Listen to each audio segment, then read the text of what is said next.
my god. Hello there, everybody, and welcome. I just realized that even though I tried to pay attention a little bit earlier to everything that I needed to do, it's still at the last moment over there popped into my mind. Hey, I didn't do this. It was like 10-second countdown. Then what would I do then? I click on buttons. It is what it is. Hello there, Mudra. Thank good evening, sir. I do want to say hello there to Hilarious. Wait, is that the first one? Hilarious Lotus. Good evening, sir. Got the live promotion. Mudra got the first promotion over there. I do see Sigi. Good evening, sir, and welcome. Nicoleum. Hello there, sir, and welcome. You can find out the game from yesterday on YouTube. I do want to put up on the screen here really quickly also this, there we go, so you can see what's going on. They did pick up the map, it's lakes, and we do have the pre-game bans already started up. I do see Australia with Spain on one side, goal with Gandhi on the other side. I'm going to open up the microphone here after I do say hello to YouTube as well. Hello to everybody on YouTube, and good evening, sirs. I do see Papas. Good evening, sir, and welcome. Kidok also, good evening, sir, and welcome. Ready for a great game also. Let me open up the mic here so we can actually talk over here with Forking Knight. Give me a second. We got to open up. Hello there, sir. Can you hear me? Yep. Oh, there we go. I wasn't sure I can hear you. Okay. So you see what's going on in the pick and ban phase here. I do want to mention they did choose, if I remember correctly, to not pick. No, they didn't. They did not actually. They did not make gentleman's agreement to not pick Magnificence. Already Fkdn is saying that they really need to put up that lobby or they're gonna pick Catherine. Yeah, Okay. I don't think that this cheesy play will be seen today. Yeah, I don't think so either. But I gotta say, you know, it did stir up quite a bit. The community. 3 days non-stop talk. What was it? 1,800 messages or something like that in the channel? Yes, it was hilarious. We also talked about going for it in our game, but then we just said we banned it because it's just such a cheesy way of playing. Yes. We do have a few more bans here. It looks like Rome, Scythia, and Zulu are going to be taken out by Last Company. On the right side, Vietnam, Chandragupta, and the third ban that will need to be picked here by Team 250. Since they did pick up lakes here, it is one of those maps that does actually give you the possibility to attack an opponent at the beginning of the game, mostly because of the highways, like flatland as being that is between you and your neighbors. I'm actually quite curious if they are going to go for aggressive civilizations at the beginning, or they're gonna try to play out lakes, taking advantage of how much land it is. Yeah, I'm a little bit surprised that you don't see such fast griefers like Mapuche or Genghis not banned. That could be a thing, but also I think that Hammurabi is extremely strong on this map because you get the rivers and you have.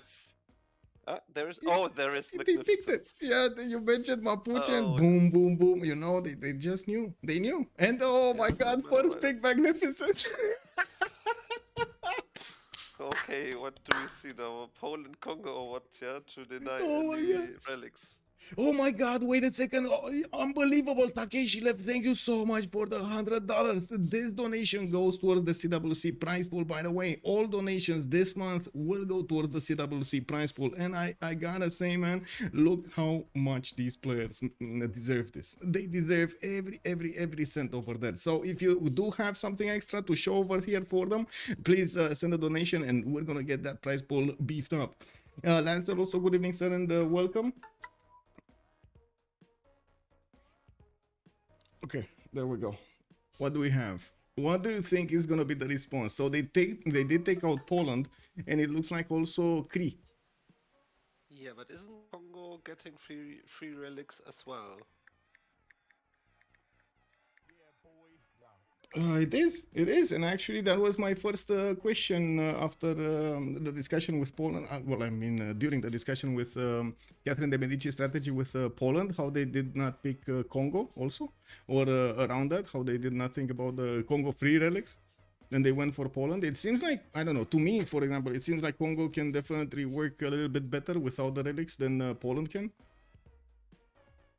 Yeah, for sure. I mean, if Congo gets a lot of relics or gets to Suskandi, yeah, he can have a gigabit game, of course. But Yeah, it's yeah. interesting what LSC will go for now, because Magnificence, if the CV is not happening, I'm not sure that's first big material, to be honest.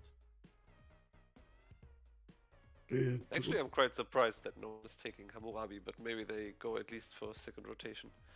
Yeah. Or at least think ban it if you can't take it. I think I need to turn you up a little bit. Give me a second over here, because I think. Okay, there we go. I put you 50% more. Okay.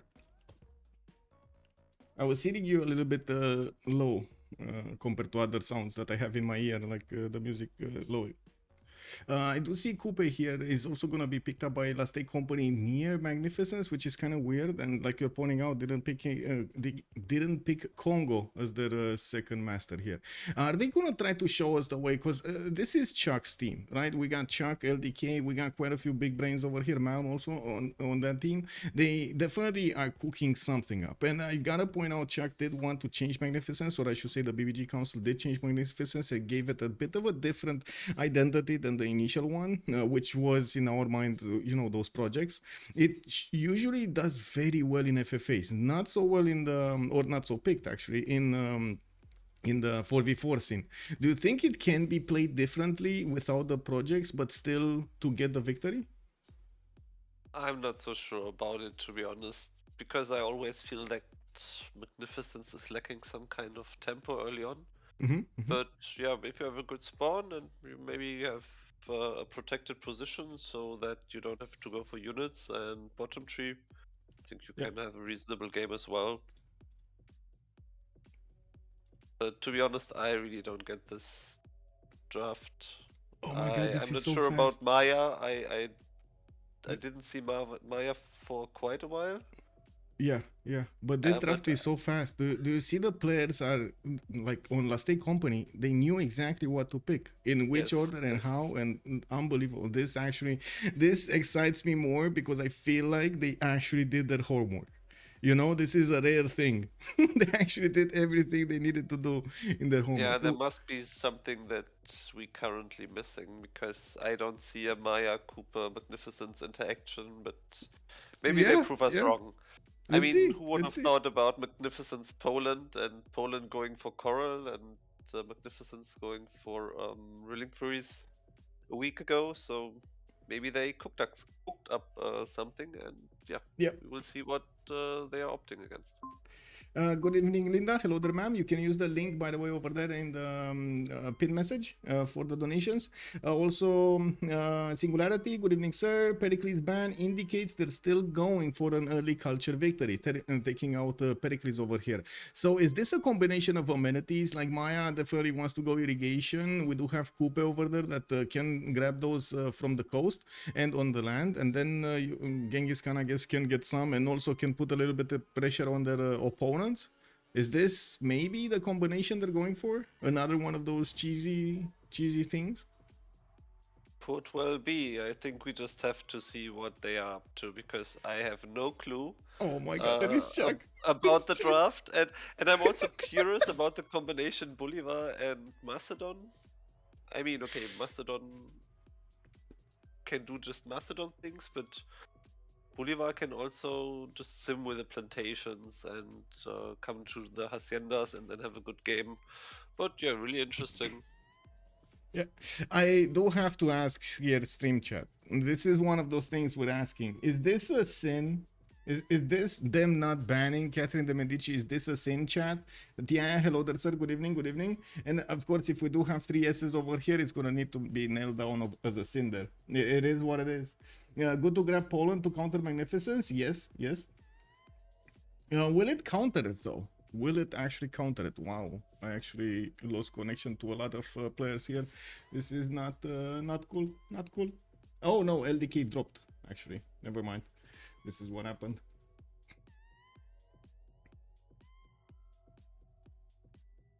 No handshake. They didn't have any handshake. No, there was another handshake that I saw on Lethal Company going against Freitos de la Vega. But to be honest, like most of the other teams did not do it. There was only one team, who was it? COC. COC with Ulysse.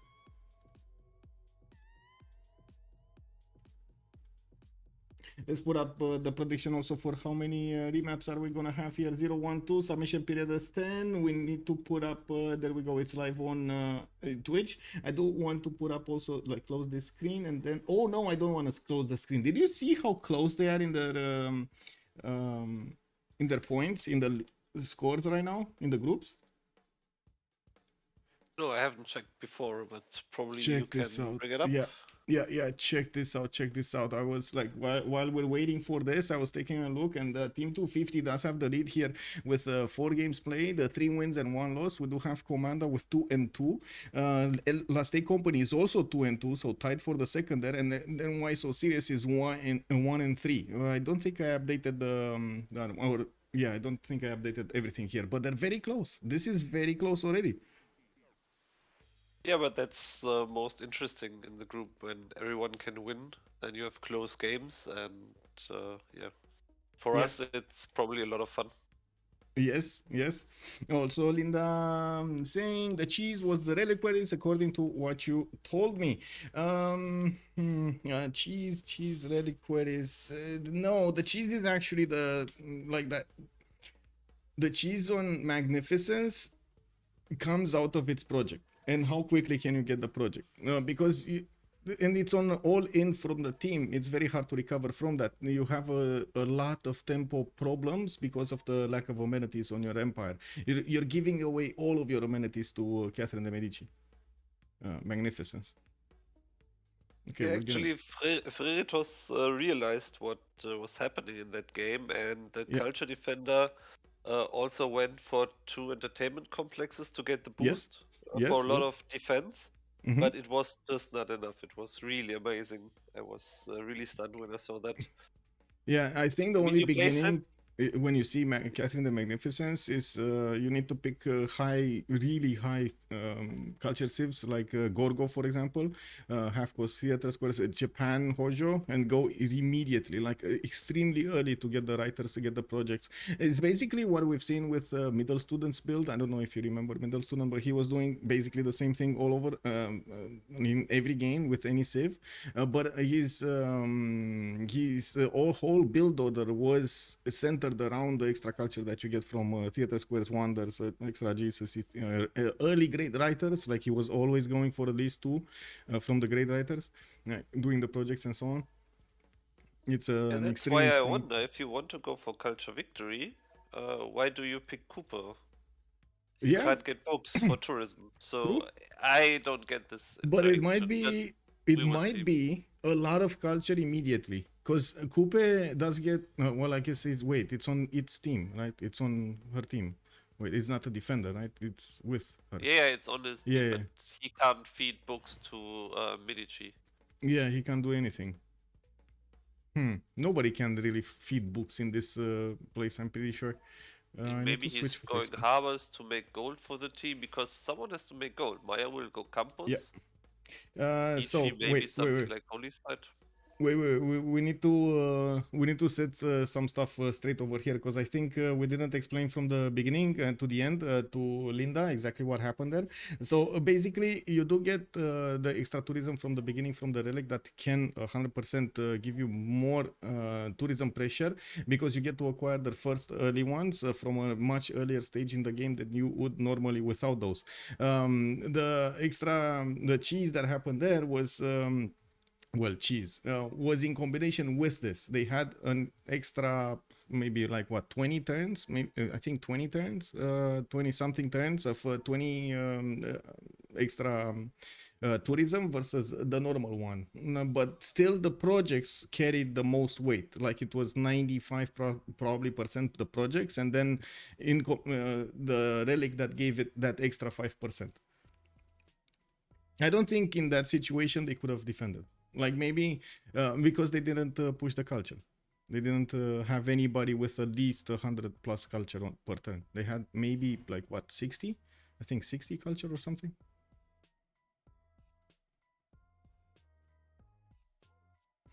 Okay, so what's happening here? Catherine de Medici gonna be played by Chuck. We got Simon Bolivar played by Kiber. Darius is gonna go for Poundmaker. LDK on Lady 6 guy. I'm gonna need to swap with Xpli. We do have Strokezy still needing to pick up a leader. Who is the leader and why don't we see him? Wait, what were the leaders? All of them. Who's missing here? Genghis. Okay, Coupe. Nobody. Yeah, SunBro did pick up Coupe. So, wait, that's from Macedon? No, we got Fkdn on Macedon. He's gonna show the way with Macedon. If Macedon gets next to Catherine de Medici, that's that's game over right there for Catherine de Medici. Yeah, it's not what you want to see, but I guess that would be an easy remap.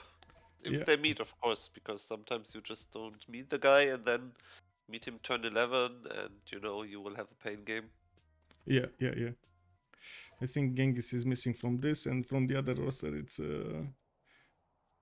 what are they? Who is Team 1 and who is Team 2? Team 1 should be on the left. That's the Last Day Company. So Chuck, LDK, SunBro, and Xpli. While on the other side, we do have Kiber, Darius, Strokezy, and Fkdn on Team 250. Let me put up here. We're gonna need to wait. Genghis Khan, that means I picked from the other Civ, so I think I need to put over here something else. That would be Poland. I think that's Poland, right? They don't have a Poland selected. Yeah. Just trying to be helpful until they actually get Xpli back so they can swap slots. Oh well, so there we go. Looking forward to see how this is gonna go. I was thinking about when I mentioned Alexander is kind of like it would be the counter to Catherine de Medici if it spawns next to her, but at the same time I do want to mention that Alexander is kind of late on his overall attack. If you want to actually get the setup with the Basilica page and everything before you get the horses. You have a much earlier timing on other civilizations if you want to push something. Like Gran Colombia, for example, would be earlier. Yeah, that's true, but on the other hand, Titerois are kind of annoying because you can keep on Very. spamming the Yes. units Yes. and you get signs from building the unit and killing others, Yeah. while the other guy is not simming this way, so you can really disturb someone with just spamming units. Yeah. Yes, but tourism, if they didn't have the relic and request, the projects would have given 100% of nothing. Maybe they had a book, but it would have been 100% of a small amount. Yeah. Wait, he went AFK again? What is Xpli doing, man? What is this? Lol. Okay, so we got everybody in their slots. So Strokezy is gonna be with Jadwiga. We got Darius on Poundmaker, LDK on Lady 6 guy, Fkdn on Alexander, Xpli on Genghis Khan, SunBro on Coupe, and then Kiber on Simon Bolivar. I was thinking about this. What you said earlier about Coupe. Why would he pick it up for this particular game on Lakes? It's hard to actually know. I mean, on Highlands, for example, it's a very good Civ, and we've seen it multiple times do well. But I don't think I've ever seen it once on lakes. I mean, it kind of makes sense. I mean, you need someone who makes gold, and he's probably going harbors. So he's the guy who will finance all the fun that the other. And also it's kind of funny because you don't need so many builders because you don't improve your land. So if units are coming, they can pillage. From this early cradle of civilization on towards the stars. Can we get more time for how many remaps? I don't know if I can switch the time. Can I switch the time? I can't switch the time. This is it. But you know, you shouldn't really have any kind of info about you know, if it's a 0 or 1. 2.5 not playing the bottom of the roster like they did versus WSS. Okay. I'm not sure what the statement means actually. Not playing the bottom of the roster as in they're not playing the worst of their roster or something, or I don't get it. They're playing the middle, they're playing the high. I don't understand. No comprende. Okay, well, what's going on here? Kiber. Oh, moment, chat. We got the chatter here for night, but I want to ask the majority of chat. Are we going left or right? Kidog already said left. Okay, we got this. We got this. Kiber, we're gonna talk about Kiber. Well, this is Darius. Let's see. What is Kiber? No, that's Coupe. We got France here. Oh, Cree, Poland, Mongolia. Come on, man. Really? Who's this? Maya? Whoa. Whoa. Okay. Not a bad spawn. There we go. Bogota. Bogota on the coast. He does have the fresh water from a lake, and I do notice he's gonna have a pretty good second settle on the spice tiles, or spice tile. I mean, he does have Mongolia to the northwest. That's gonna be his opponent, so we do have probably a war here. Macedon is also far north. Fkdn is gonna get the opportunity to, I think, sim. He's not gonna get anything. Oh my god, he's so far away from everybody. Okay, it is what it is. Yeah, Bogota getting a scout in 3 turns will mean he's gonna start getting some extra information from around his territory. As you can see, the visibility is limited. They do have to deal with the fog of war. We do have the extra, I guess, information because we do see what's going on everywhere, like the rivers, where units are and where resources are, and so on. He does have a wonder, Dalol to the southwest. I do notice he's also gonna have an interesting setup with campuses. I would imagine he's gonna try to get some +3 campuses here, a couple of them with Government Plaza or something, and using that feature. That's basically his only income of extra science, that feature right there. We do have Alexander in the north. Let's see, Pella gonna get some scouts in 4. Looks like he is working the 4th foot tile. Ooh, okay. Well, that's wait, is it? Yeah, it is working the 4th foot tile. He has a few cities to settle to the southwest and west side, but the north is gonna be covered with tundra, and that's gonna be a bummer. Because of the also the ice. Have you seen the encroachment of the ice on the lands, by the way, for King Knight? Did you see this happening? Yeah, sometimes these shenanigans happen. I mean, it's kind of sad.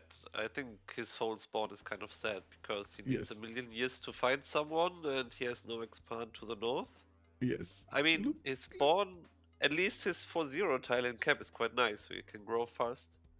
You have a 1-3 to balance it, but it's... Nah, he can't. Oh, wait, this is... wait, I was wrong. Karakorum is an opponent. So wait, we got a 2 versus 1 here. We actually have Bogota and Daniel against Karakorum. Ooh, this might not be Mongolia's day. I gotta say, and I also want to point out, if Macedon is gonna get a whiff of Mongolia or Gran Colombia, they should not reveal the other. They should stay hidden. Just wait for them to make a mistake over there. But to be honest, I'm not sure who is favorite in this matchup, because Mongolia has the +3 on horses, and has the Keshiks later, and the Keshiks can, of course, then catch the Heterois and the Knights later on, so... This will be so fun. Clear how how that turns out. Yeah, that's true. It's gonna depend a lot on how their cities, when they get their units, how many units, and how greedy they are, when they do try to get their expands going, so they can stay alive with technology and civics later on. And I mean, check in Karakorum, there are 3 horses already. Yeah, 1, 2, 3. Yep. Very expensive though. Actually, even 4. There's also one to the southwest, so he won't have any issues with getting a lot of horses out. Yeah. Now we got 2 horses here on Gran Colombia, 3 if you take into account his second settle horse on the west side. On Macedon, looks like he's already setting up turn 47 waiting room. I guess nobody actually saw where Catherine is, but where is Catherine? Come on that subject. Let me see. So we got Cree here. 1, 2, 3, 4, 5, 6. Oh my god, this is a beautiful 7 points of gold and 7 points of food on each trade route. I mean, that's just a god spawn. I mean, what can you say? Is it really? It's 1, 2, 3, 4, 5, 6. Where's the 7s? Ah, there's another deer. Yeah, sure. Yeah. 7 +7. Oh my god, man, that's like worth 2 commercials basically. One single trade out is worth 2 commercials from the get-go. And it's just so much food for all your cities that you found. They immediately pop 2, pop 3, pop 4. Yeah, yeah, And yeah, yeah. that just also means a lot of production out of these because they can work tiles. Mm-hmm. But you have to kind of balance it because if your cities are growing, you need amenities. Mhm. So you might consider something like Temple of Artemis or Colosseum just to get some amenities to keep all your people happy. Yep, yep. Amenities definitely are a problem when you have such a high tempo in the food. But I guess we'll see. We'll see. Let's see what Jadwiga is. Jadwiga is here, Krakow. We do have scouts coming out. 2 of them. To the west side, he's going to have SunBro. That's going to be one of his opponents. And SunBro, I gotta say, he's going to have interesting territory here to just settle and settle and settle. A lot of lakes for the full housing. Where is Catherine? Why don't we see Catherine as a image here? Oh, this is Catherine. Ooh, okay. So wait, how many continents? We got 1. What is it? Mongolia, that's 2. Maya. Still 2. And then who's the last one? Kupe. Okay, 3 and 4 actually. 4 continents. Kupe is on 2 continents. Does he have? Yes, he does have pearls in the water and whales. He's gonna have extra 2 amenities here from the water resources. Oh yeah. Oh, this looks good. This actually looks very good. Who will make the money on Kiber's team? Daniel Dingo is asking us. Well, I think we got our answer with Cree. I'm pretty sure like he's just gonna put down commercials and then a lot of traders and he's gonna make the most gold. General, also good evening sir and welcome. How many maps did we see? This is the first map, so zero remaps. Let me fill the sea with polders. Ooh, there's no potato in the game though. That's unfortunate. Wait, Michael, why is the Cree cap on pop 4? Did he find a pop hut or probably? Maybe even probably. 2. Yeah, probably. Yeah, it's so much tempo. It's not that he has not enough tempo, but pop 4 while others are on pop 2. Not a bad game. Yeah, not a bad game. Okay, let's see on Xpli. What is he doing? He's sending that scout to the south, and unbelievably, he's not gonna meet Macedon. We got 1 more turn for them to do moves here, and I think they're just not gonna meet each other unless this scout actually takes a sharp left, like going towards the north, and meets the Macedonian scout next turn. That's probably the only way they can see each other. Oh my god! And there's okay, at least okay. I'm fine. He got a scout. I was already on the buttons over there to ask stream chat if this is a sin or not. Yeah, Genghis is already making a builder to improve all the horses. He's probably going, I think, God's King and God of Craftsman to get all the production up. Yeah. And then he will have a good game. Okay, Arav, good evening, sir. I do want to ask, by the way, if the sound is fine or not. So just let me know if it is fine or not. Pizza is successfully destroyed. Yeah, good one.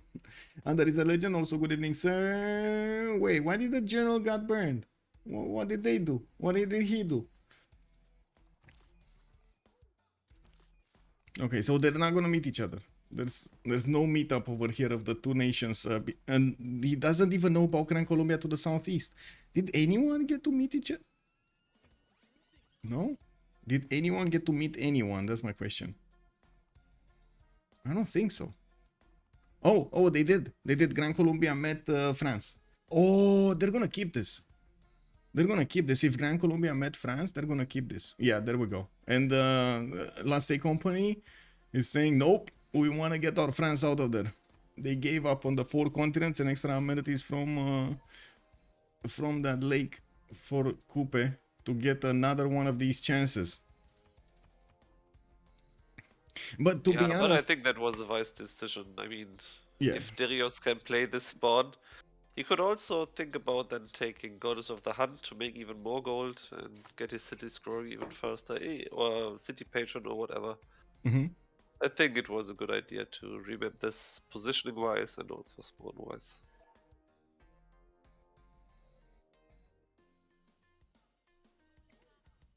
Okay, seems okay. I did turn it up a little bit, like a few decibels, so it should be fine. I hope it's fine. Dalion, good evening, sir, and welcome.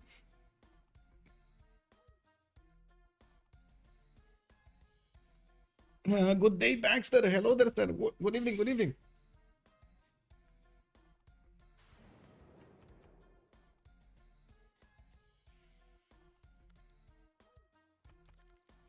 Okay, new map, new challenges. Let's see what's happening here. Left or right? Chat, this is the time. Oh my god, I didn't even have time to say it because Kidog already said left. Okay, okay. Who used the token? Last Day Company used the token. Rafifi, Cree must be angry? Possibly, yeah. That was a very good spawn. Battle Cruiser also, good evening, sir. Let's take a look at Kiber. Where is Kiber? This is France, this is Kiber. They're again next to each other. He's not getting out of this. Chuck is just not gonna get away from Kiber.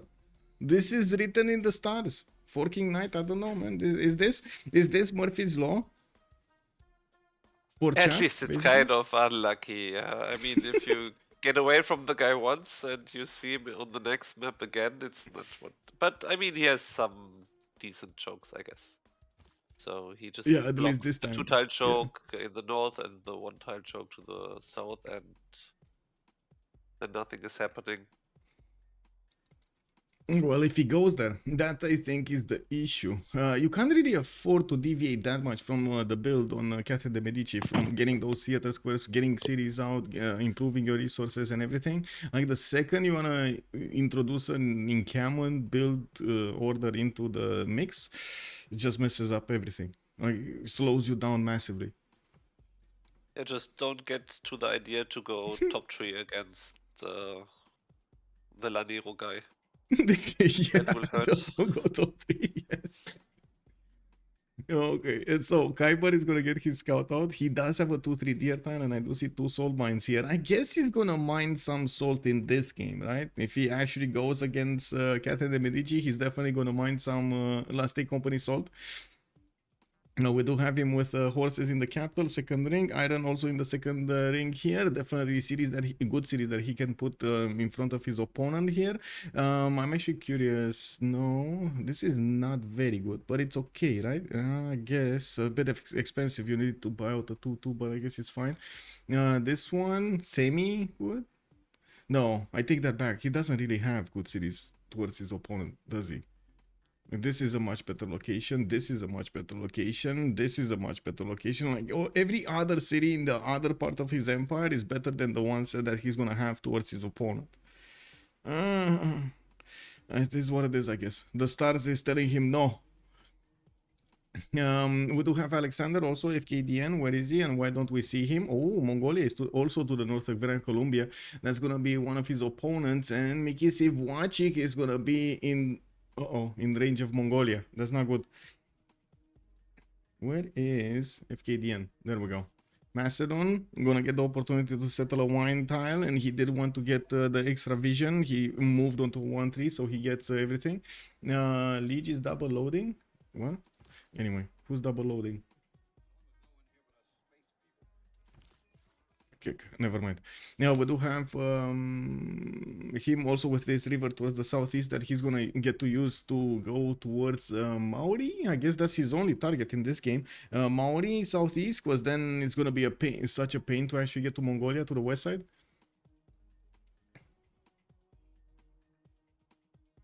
How is Liege writing? Oh, okay, there we go. It is what it is. Jarjan, good evening. Yarjan, good evening, sir, and welcome. Is this gonna be another magnificent cheese? I think somebody else is gonna try to do it, and this time is actually gonna be Chuck.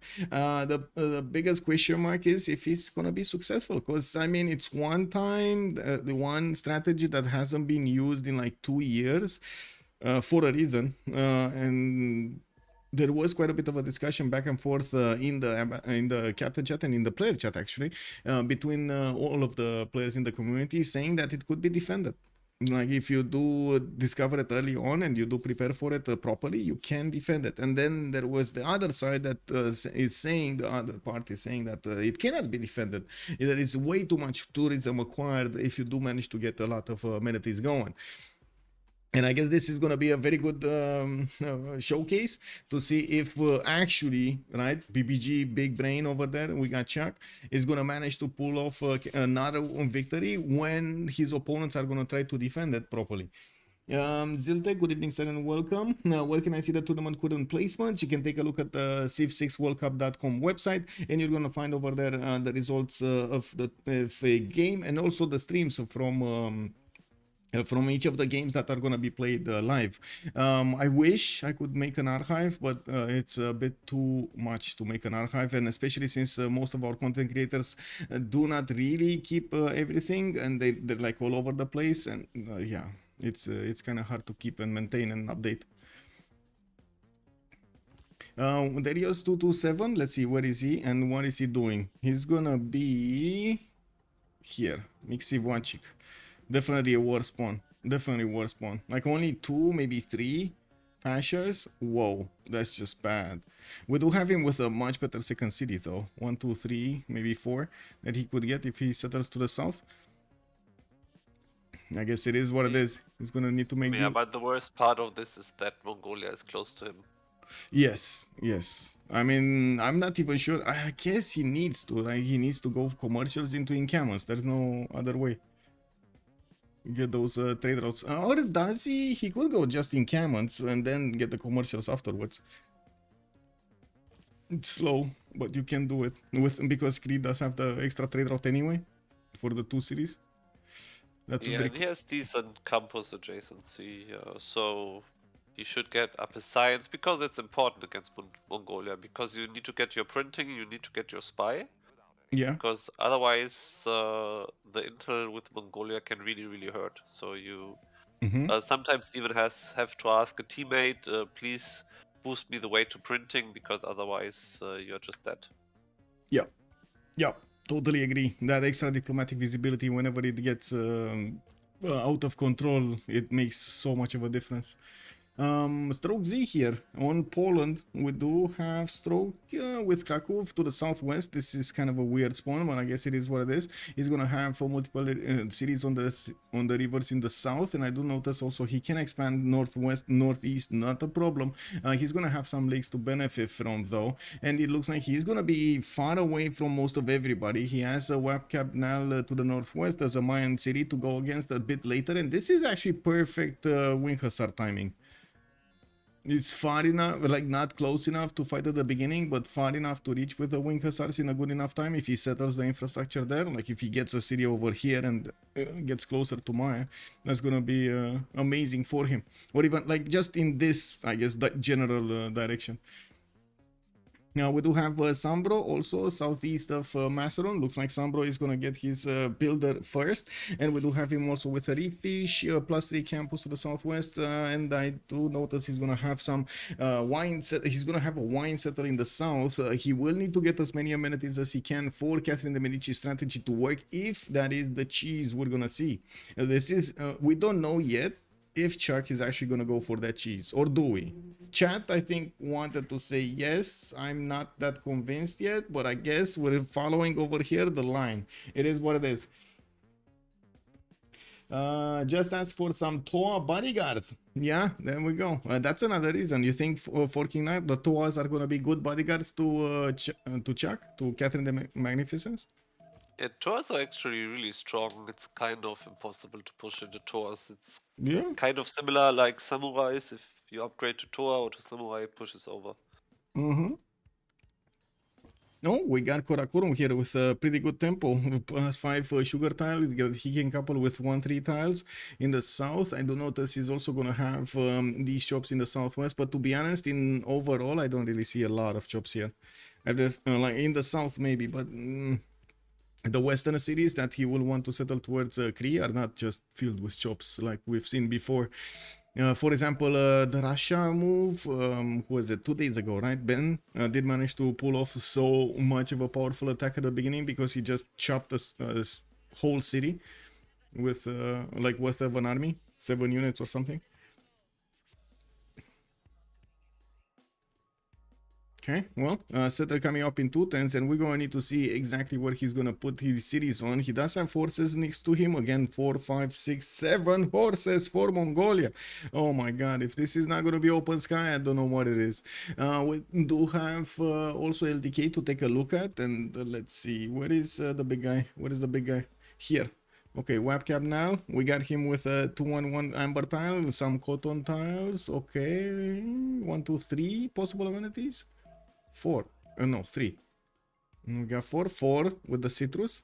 That's an easy improvement here. Very easy improvement. And look at the second settle, man. 4 bananas in a single city. Oh, yeah. I think Maya's gonna be happy. Even 2 bananas. That's Yes. really good. Not Yes. gonna lie. That's really strong. And the 2-2 base. You can get a decent, yeah, and a 2-2 base, and you get decent campus tiles. I'm curious Do how you he's know gonna how it min-max. I Which? think plantation now is +1 on the observatory, What? and later on the plantation or whatever. Did they change that? Oh, yeah, it was no, it's +2. It's +2. +2 for each adjacent observatory, and it's +1 for the farms, if I remember correctly. Farms provides an additional and wait, it isn't. Oh, and for every adjacent observatory, but no, there was something else. Or did they switch this? Did they take this away? +1 science bonus for no, they didn't. It's on the observatory bonus. +1 science bonus for every 2 adjacent farm or district tiles. And it looks like it does indeed have what you say there, a +1 science bonus for adjacent plantation. So wait, it's gonna get more. So it's a +3 for each. Okay, that's a +9. Is that a +9, chat? They changed it? No, I think it's not +9 because the plantation gets the science, not the district. Oh, So- okay. So you don't get to the double it. district should be Yeah. +3. Yeah, the district should be +3, 6. and the 3 plantations get 2 science each. So it doesn't work with the campus card. Wait, the other way around. It's 2 per plantation to adjacency and 1 per improved plantation on the plantation. So it's yeah, okay. 6 + 3. Yeah, but still, that's a lot. That's a very good campus. That's a very good Yeah, for observatory. sure. That's a high roll. Uh, But does he see it? Or did he Thank you miss for the spot? He doesn't see it yet. I don't think so. LDK is moving to the west side there, and we do have the remap about to kick off here. No, Skilly, thank you so much for the follow, sir. Never seen my in CWC. Is it strong? I would say so. Let's actually see it happening. +1 for each plantation. Oh, hello there, sir. Once you get education, it gives +2 science on plantation tile. So there is a scaling effect over there that we didn't see. +2 at education. It's +3 and +9 with the science on the banana at education. Got it. Well, chat is disagreeing. Let's actually see if this is gonna be kept. Exactly the numbers. Like, let's see them. Oh, they want a remap. Is this for Cree? This is for Cree, right? This is for Cree. They needed to get him out of there. Did they even see this? Yeah, they did. Yeah, they did. Okay. Yeah. Rambling Blank, good evening, sir, and welcome.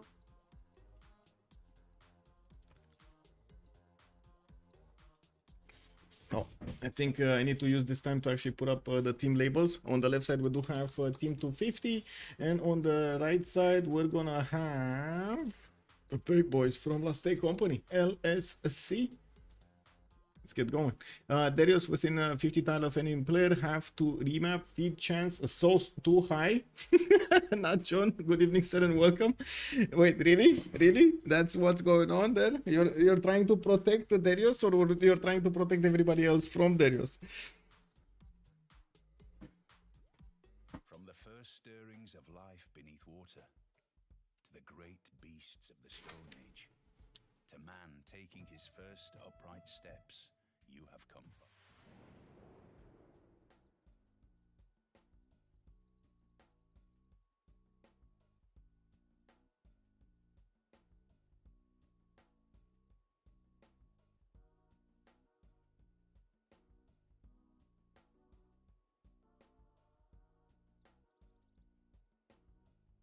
Okay, so we need to finish up the prediction. Let's see, prediction, choose outcome, 2 remaps, and oh my god, somebody actually nailed this. For 131 points, oh my god, somebody nailed this. Interactive Civ, yeah, another remap, exactly, we got, but this is the last one, there's no more remaps, Glad will flipping the game on map 3 RNG, yeah, I mean, since they're not gonna have any more remaps, whatever happens this game, it is gonna happen. We're gonna need to, oh, look at that, the game actually gives us France to take a look at 4K Night. This is the first Civ that the game says, look at this, middle of the map, let's see, continent split, no, oh, triple continent split France. Does he have anything on the other continent? Yes, he's gonna have access to 3 amenities with 1 city. Okay, 4 amenities actually. Put gypsum, you get tobacco, jade, and amber. Cake W, man. Okay, well, Paris over here is also gonna have quite a few cities to settle in the north and northeast. I do notice he's gonna have good tiles to use for his chops here, and I'm pretty sure, as you've seen the last time, he wants to place those cities in the range of a lot of chops, so he could actually benefit from the builders. Yeah, we're gonna need to see those, probably those, as all of this territory being chopped. If he's gonna want to go for theater squares into projects, he's gonna chop everything. We do have to also ask chat here, after we took a little bit of a sneak peek over here in Paris. Where are we going, chat? Are we going left or are we going right? Are we gonna go and take a look at Kiber, 3rd time in a row, or are we gonna go right and take a look at Chuck on Catherine de Medici? Is this okay? In the battle cruiser, we're gonna follow the right one. Okay, so Chuck it is. We do have Paris here with horse tile in the second ring. We do have also an iron tile there in the second ring. He's getting his scout out in 3 turns, and I do notice he's gonna need to discover all of this territory. He's kind of far away from everybody, so I don't really see anybody with an easy opportunity to get him at the beginning. We do have Strokezy, I guess, to the west side here, but oh my god, he's like, what is he gonna do? Put down encampments and go directly with horses? There's no other way. There's no other way. He's being, I guess, between all of them, he does have a good chance of doing stuff here. Anyway, now let's see LDK. LDK, what is he? East side, we do have Maya benefiting from Jade Continent. And we got some coffee tiles over there to the east side, and I do notice a banana to the southwest, and more coffees, cocoa to the north. Okay, oh la my, ooh la la, ooh la la. Look at this city, guys. Look at this city. Oh my god, that is just diabetes 2.0. Unbelievable, man. Anyway, we got Webcam now here getting his scout out in 3 turns. He's gonna have the opportunity to buy out a 3-2 banana. He has access to horses and an iron tile, both second ring. And I do notice he's gonna need to figure out exactly how he's gonna put those cities. He doesn't really care about freshwater placements, you know, this is Maya, so it is what it is. 50 Luxus 1047, unstoppable. Ferno, good evening, sir. Won't be a diabetes. Like, if I mean, I don't know about this, man. I don't know about this. You're gonna have quite a few interesting citizens over there, I guess. You know, it is what it is. They're gonna get how do you call it? Inspired by the cocoa. That wonder above that, exactly. You get some science and culture alongside all of that cocoa. Can you imagine the combination between these? Unbelievable. You just, you know, you go through these tiles and then you go and just eat the cocoa waiting next to the water in the Pantanal. This is water over here, right? All of this territory is kind of like a weird marsh tile, but it's awesome at the same time. Yeah. That's the life, man. That's the life. Let's take a look also on Genghis Khan. Who's he gonna have as a target? We saw a little bit of a sneak peek here, and it looks like Xpli is gonna have his +3 campus in the capital. Gonna have another one here to the west side next to a geothermal fissure. Not bad cities all around with a good amount of horses everywhere. In the capital, he does already have 2 that I can see in the second ring and third ring. And I do notice his iron is, iron is underneath his warrior. That's why I wasn't actually seeing it. Dogs over cats? I think that is definitely mistaken. LDK has not seen a cat unleashed. Yeah. I think we need to give LDK here one of those cats. you know, one of those cats. Lubens, good evening, sir, and welcome. Anyone have remaps? No, that's it. They finished the remaps. No more remaps. That's it. Mania Shikoblik also calling out Liang City. For whom? Wait.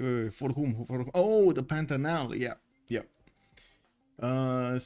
SunBro, let's see, what is Coupe and what does he do this game? Coupe is here to the east of Macedon, okay, but Macedon is not really gonna get an opportunity to get to him easily. Getting his builder out, does have die style to get a Pantheon quickly, and I do see he's gonna benefit from a fish style. Also can improve the amber in the third ring of Tehonianga Nuya Coupe, but I think that's an amenity that Paris had anyway, right? Yeah, it was right here. Does it matter? It doesn't matter, right? You just get luxes. It doesn't matter which kind. You just get luxes. I think so. You have, I think, 2 luxes in the first 4 rings or something like this, but don't ask me how it works exactly. No, I mean for the project of Paris. It doesn't mean... for the project of Paris. Yeah, you just need the hard number. I don't know. I have 0 clue how it works. I just know that it worked. Okay. If I remember correctly, it's a multiplication of the amenities number times the tourism and something else that's coming out of that project. But the tourism is important. So basically you get 20 versus times 20 because, you know, that's the baseline project. Or if you have 20 amenities. If you have 30, it's 30 times 20 and so on. Team 2.5 will dedicate someone to defending culture victory cheese. Well, I think they will try to, yes, they will try to defend, but I think we're gonna be seeing horses here to defending and not actually a culture or anybody going culture here. Or maybe I hope they will. I hope they will actually take this seriously and go for a culture somewhere. SunBro here, let me come back to this. Tehonianga Nuya Coupe will have the horses in the northwest to benefit from, a builder to get out and start improving stuff. And I do see he does have also the iron in the first ring. Motlatse Canyon to the east side, definitely the game is telling him go settle right here and get the benefits of that Motlatse Canyon. We do have him with a good lake southwest and a lot of forest and rainforest. That's going to get all of this buffed by his mares, by the theater squares. Okay, Strokezy 3-2, 3 science 2 culture. We do have him expanding his vision towards the north. He didn't send a single unit towards the east side, and he does have another scout coming up in one turn. There's a... where did this come from? This is a random Habub storm without a single tile of desert.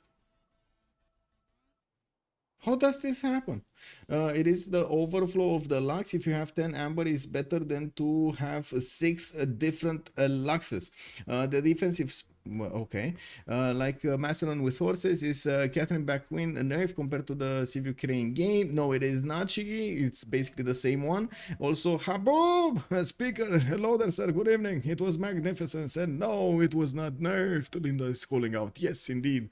We do need to take a look here on Jadwiga's resources. We do have an iron tile in the second ring, and I do notice the horses in the third ring. He's gonna get his settler out in 2 turns, and he will pop that hut to the east side, or I'm hoping he's actually gonna pop that hut on the east side, because it looks like he wants to cross the river. That's kind of what I get the sense of it.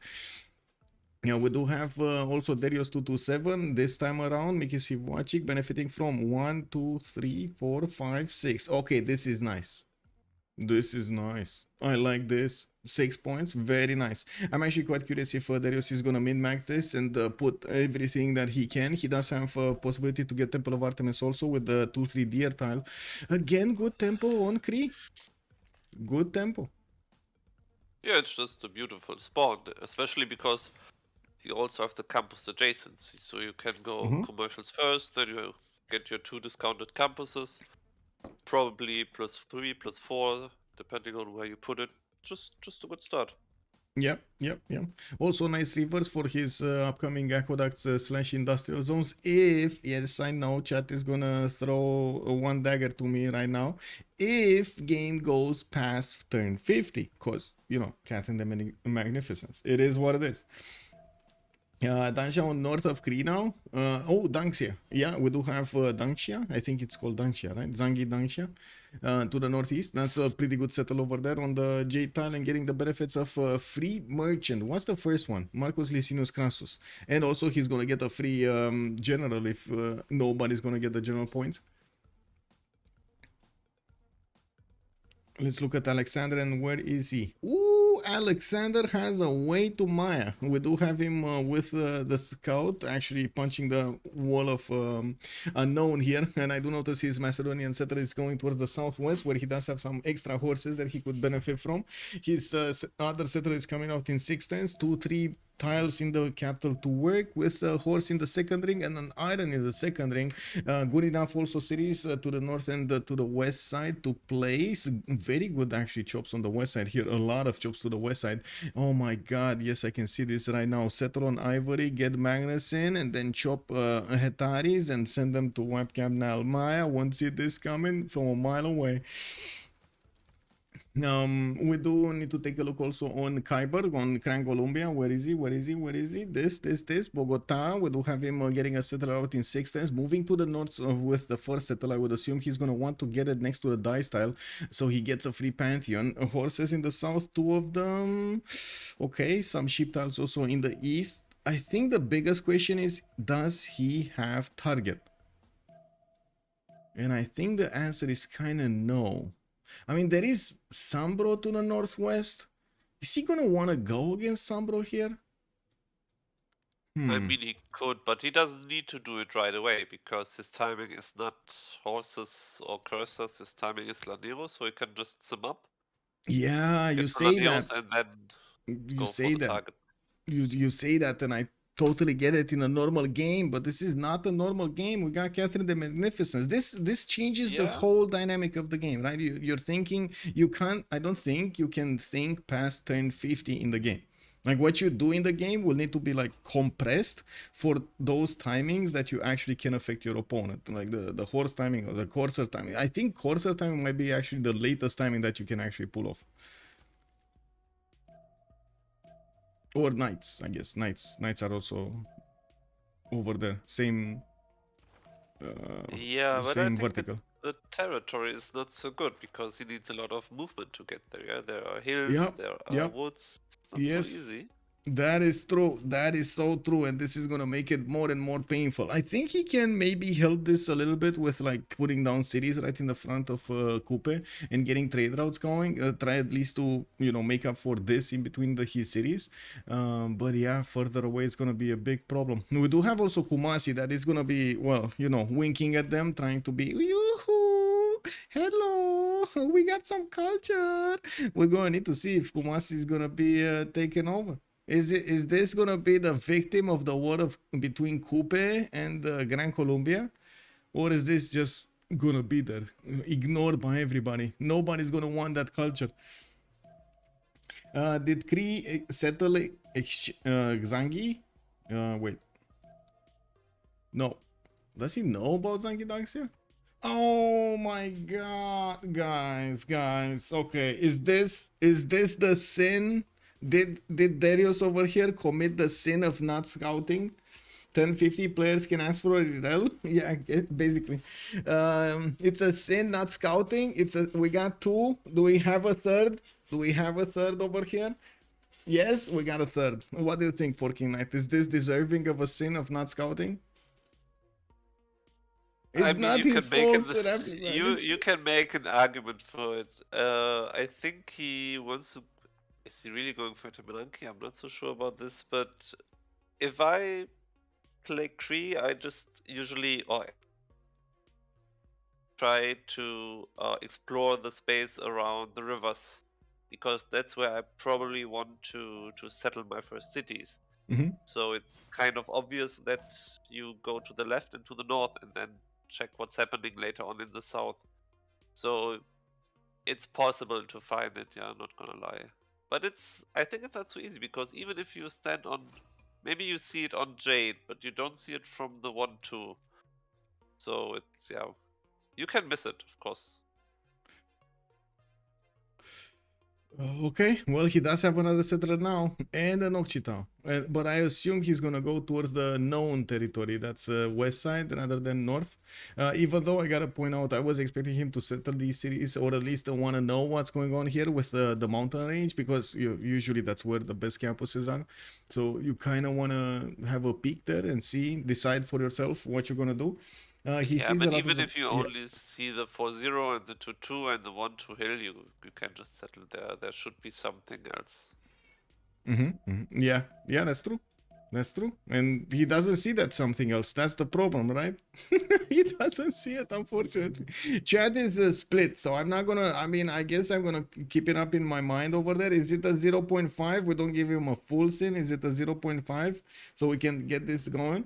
He sees a lot of Maori. Cree picked the reeds and marshes. He will move to the left. Yeah, he did. He will. It will. Darius over here going left. Okay, so no sin. No sin. No sin. Aquadrian, got it. Good evening, sir. Okay, we saved him. We saved Darius. We saved Darius. It is what it is. Let's actually see on the other side. What do we have as pantheons here? Festivals picked up by Maya. We do have him getting scouted by Macedon from the northeast. A war is being declared. Okay. Macedon here getting his settled to southwest first, Charkidiki, and I do notice him moving towards that spy settle to the east side. He does have a builder coming around, and he's going to want to improve his resources, and of course does have an opponent to go against. T-Cal over here is actually quite exposed to the elements. Now I do want to point out Maya again has a pretty good spawn here, and that's what, 2 plantations that are going to hit this one, 2 plantations that are going to hit this one, and then of course the other districts there. Coco settles to get the goal per turn, and yes, more cities that he can place everywhere. Okay, 2 turning observatories here like a boss. Now we do have to take a look on Macedon, no pantheon yet. On France, we don't have a oh, wait, so much culture, man. Amber, sheep, and horse immediately improved. He did put down his first holy site, and I think this is what's happening for King Knight with the decision of going for a holy site opener here. I don't think there's any more question what Czech will do. I mean, yeah, technically he doesn't need to. He can just check how the game is going, but at least he gets the option because he can faith by builders and chop everything if he needs to. Yep. Max Joe, does Maya Campus benefit from geothermal? No. Fortuna Belli, has Maya seen the Wonder Northwest? Maya seen the Wonder Northwest? Whoa. Pantanal? I think he did. Yeah, he did. He did see it. It's too far away though. That is way too far away for Maya to place his cities. Usually Maya wants to actually keep as tight as possible his empire, or clumped up as possible. Ziltek is also saying it's easy to say since we see the big picture. I think it might be his next city. Still talking about Cree over here. Well, we're gonna need to see. First, he needs to take care of the Mayan scout, and second, he actually needs to see that wonder. Furfote 22 was mentioning he took the Pantheon for floodplains, so it looks totally right for him to go move to the rivers. That is true. That is true. Looks natural over here, getting all of those extra production points from those floodplain tiles. Mongolia, let's see. He has a city patron goddess. We do have him with a +2 campus, another +3 here. Gonna get another +3 soon when he's gonna move to the west side. And I do notice him. Let's see. Irrigation. He's going for irrigation. I mean, I think we know why he's going for irrigation. He wants to get those amenities up, man. He wants to straight them. Imbarus, hello, that's it, and good evening. Thank you so much for the follow. And also Etemenanki, anyone? We didn't really see him put it down, no? Oh, he did put it down. He's just not finishing it. Okay, the trader is gonna help him out. Whoa, going Mikiwa first here. Okay, interesting choice. Let's see. Bitgoinsk, settle down to the north of Krakow. You do have slingers from that initial city center. Looks like there is a French warrior that is trying to get into the borders of Krakow and pillage his holy site. I do not see yet projects. He did pick up Earth Goddess as a pantheon, so he's getting more faith pattern from the tiles he's working, and yeah, he cannot stop easily that French warrior from getting there. You can see how Chuck did set his waypoint on the holy site. He's gonna shift that his unit in so he can pillage him. That is a problem. Imbarus also just finished watching other CWC game on another channel. Good to see there are not only French cats. Hello there, and welcome. I hope you're gonna enjoy your time with us tonight.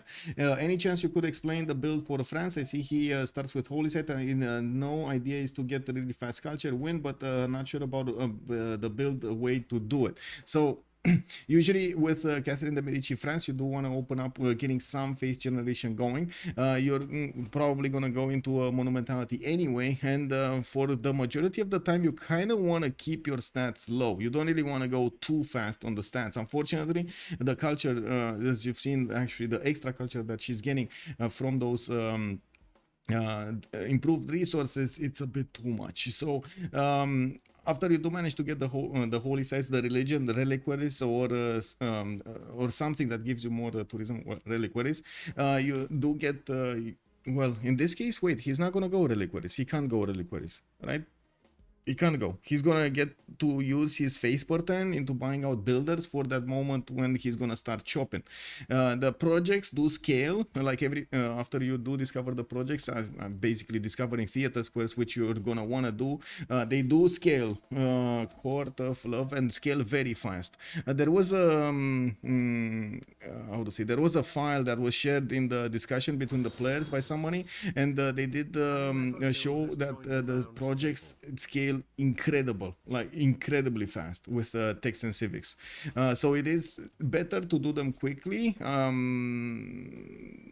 Most of the time you do see it for turn like between turn 40 and 50, because that's about the time the players do get to feudalism, so he can actually get the maximum output of a single builder, chopping as many tiles as possible. So basically what's going on, everybody in the game is going to want to get irrigation, improve their resources, and when like turn 40, when Catherine de Medici is going to need to start chopping, everybody is going to send him those amenities, those resources, and Chuck will need to have ready around like 5 to 7 cities with enough builders at that moment, with the theater squares online and ready to actually output those projects, and then he's going to need to start chopping.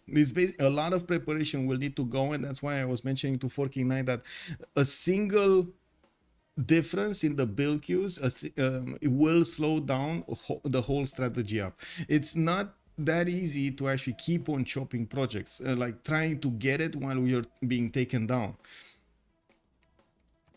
Yeah, but wait, that's quite a lot. So if I understand correctly, if you're, let's say, +5, then it's 25 times 5, 125 tourism. That's quite a lot. That is exactly, and this is the problem. This is where the problem is. But let me actually figure out. I am pretty sure there is a file somewhere. Give me a second, because I'm pretty sure I had it somewhere. As in, I saw it here somewhere in the discussion in the player chat. Wasn't it one of the last ones that was placed, or no? Oh, there we go. There we go. So this is it. This is how it scales. So you have 1 tech, it's 15 production, 2 techs, already 17. You're talking about 15 techs, is 50 production project. So yeah, this is problematic.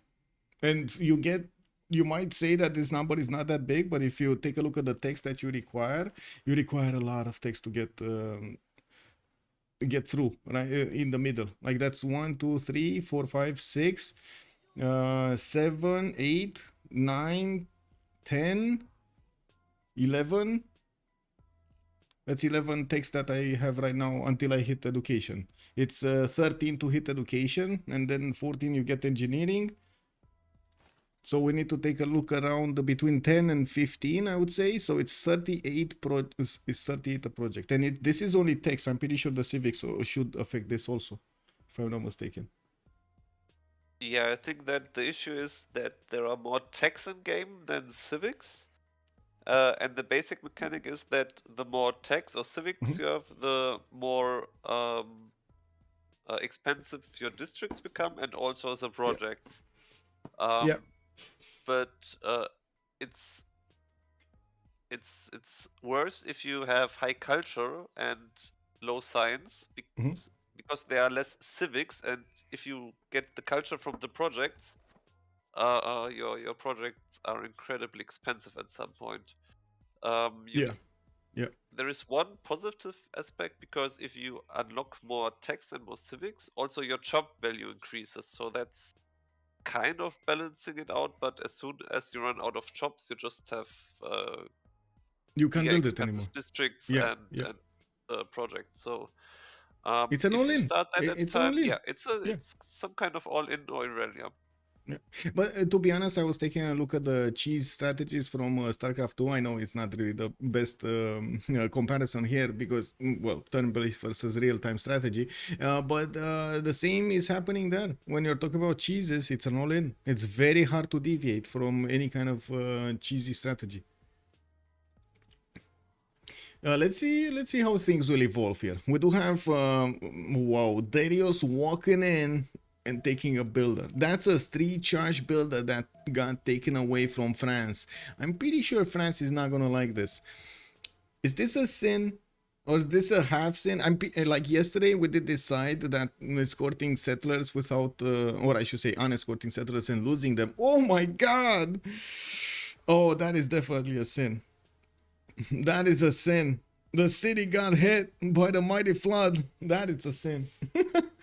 Jargil is saying it's a skill. Oh, is it? The formula takes into account civics or text, not both. Oh, I see. Civics or text. The formula can be found here. Hunde Priester, can you send me a private message? Let me actually send you a whisper here. So, Hunde Priester. There we go. Oh, I need to... Hello. There we go. I open up Whisper, so you can send it there and I can open up. Thank you. Just going to say those crocodiles seems very appealing.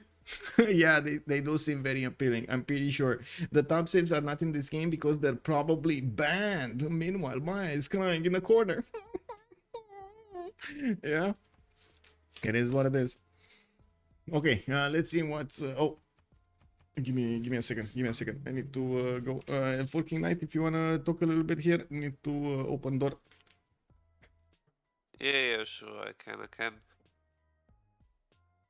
On to France, it will be interesting because I'm a little bit surprised that he's only going for 2 holy sites.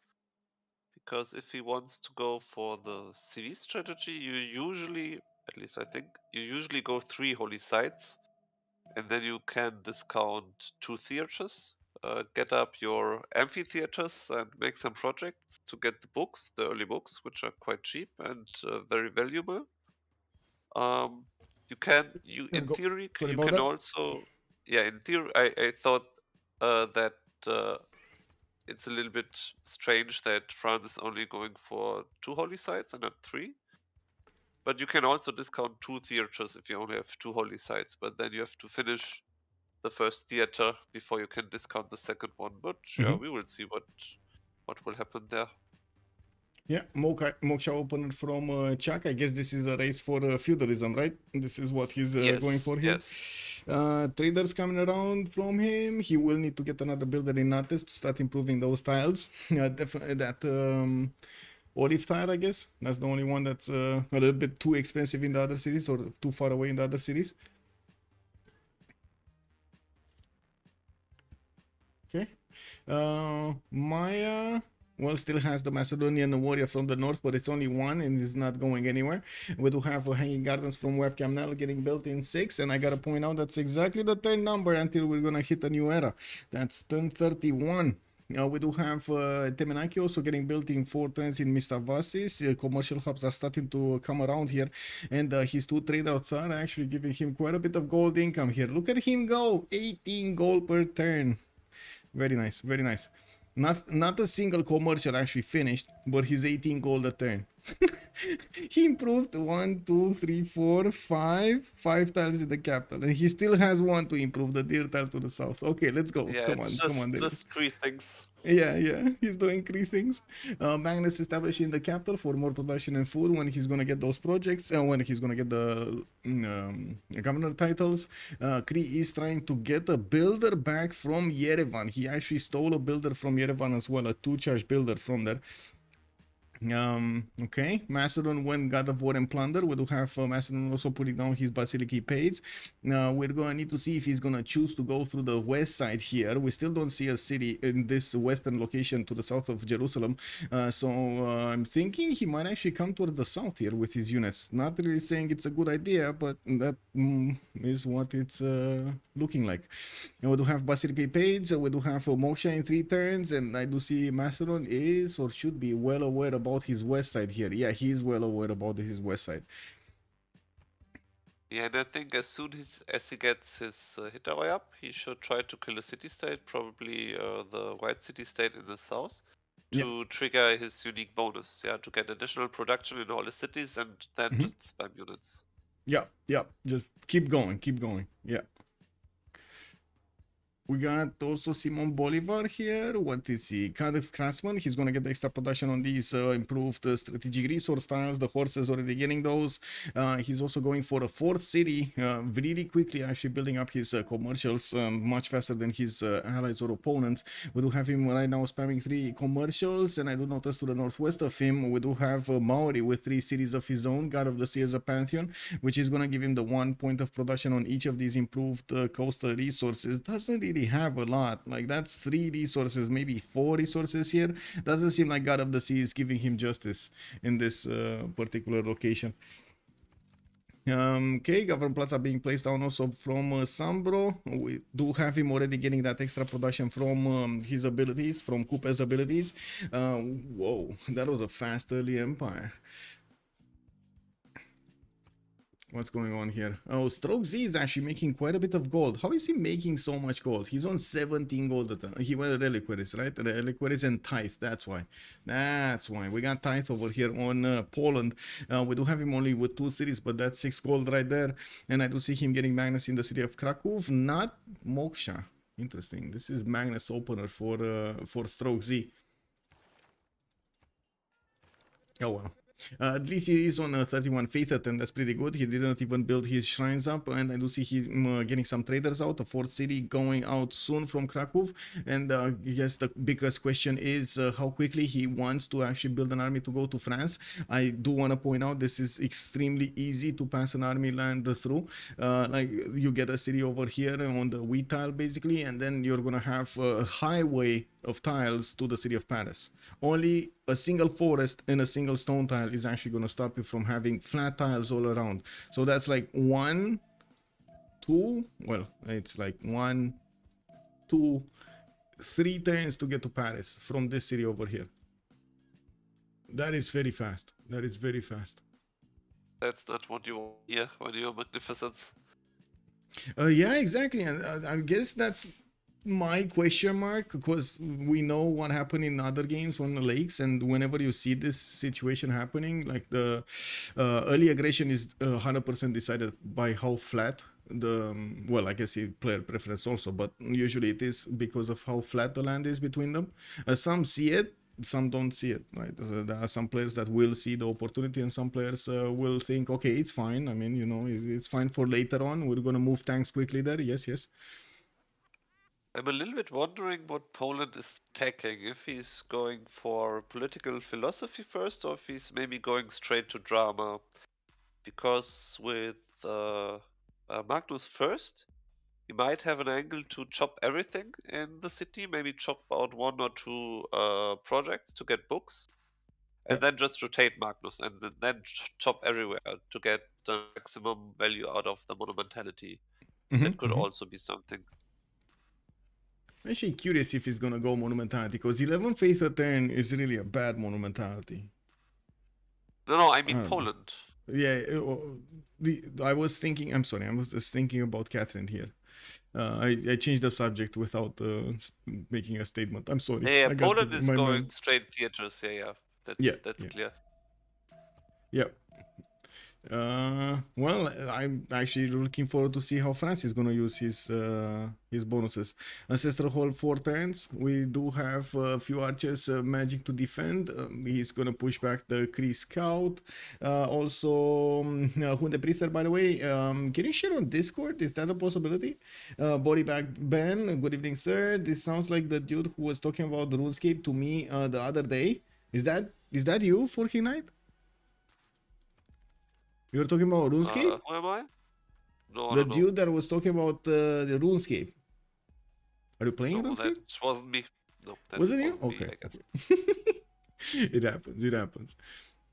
Liang did establish in the city of Nantes, where he does have some floodable problems. We do have the players still 2 tiles away from picking up their golden age options. Macedon is still trying to build up his infrastructure for spamming out horses, and I do see another settler is coming up from Pella in 4 turns. In Shalkidikis, he's gonna finish his Basirgi Bates. He finished them in the capital. Didn't go for the Gavron Plaza. This is also something that I gotta point out. It does tell us how quickly Fkdn does want to get the military out. Now, Will coming up in 3 turns, a military tradition next turn. I'm pretty sure he's gonna start pumping out Hetari soon, isn't he? Yeah, Macedon. but I guess he would like to finish his Warlord's Throne before, so he Yeah. gets the additional production. Yeah. Also, General coming out in 2 turns for him. He's 5 great General points a turn at this moment. Very nice. Very nice. God of War and Plunder showing up big. Okay, Mr. Vasis did finish actually at Temenanki. No upgrades yet, so he doesn't actually get the extra size, but he does have the extra production. 2-3 tiles and 3 tiles over here. No, he's finally gonna discover the truth. He did discover the truth. Okay. I am betting $2 that Darius has been kicking himself for the past 3 turns since he found Zangidanxia. What do you think, chat? Is Darius kicking himself for not settling a city there and getting a free merchant? Sounds like him on the Civ Discords. Oh, I see. I guess for King Knight, you're how to say how do you call it? Your name precedes you? No. What was it? There was an expression over here.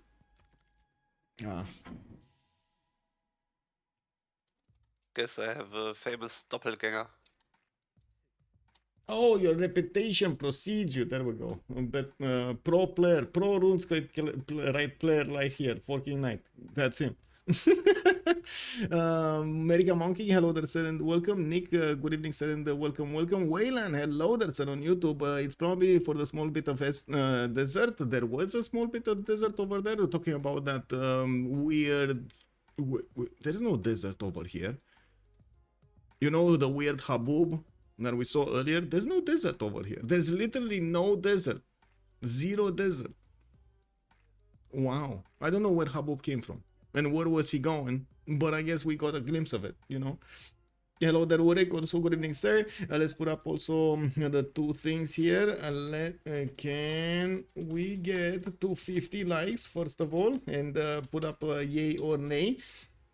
Let me actually do it up. Do also put up the prediction on YouTube. Give me a sec. On YouTube, on Twitch. Start the prediction for who will win. On the left side, we do have Team 2.50. On the right side, we do have La Steak Company.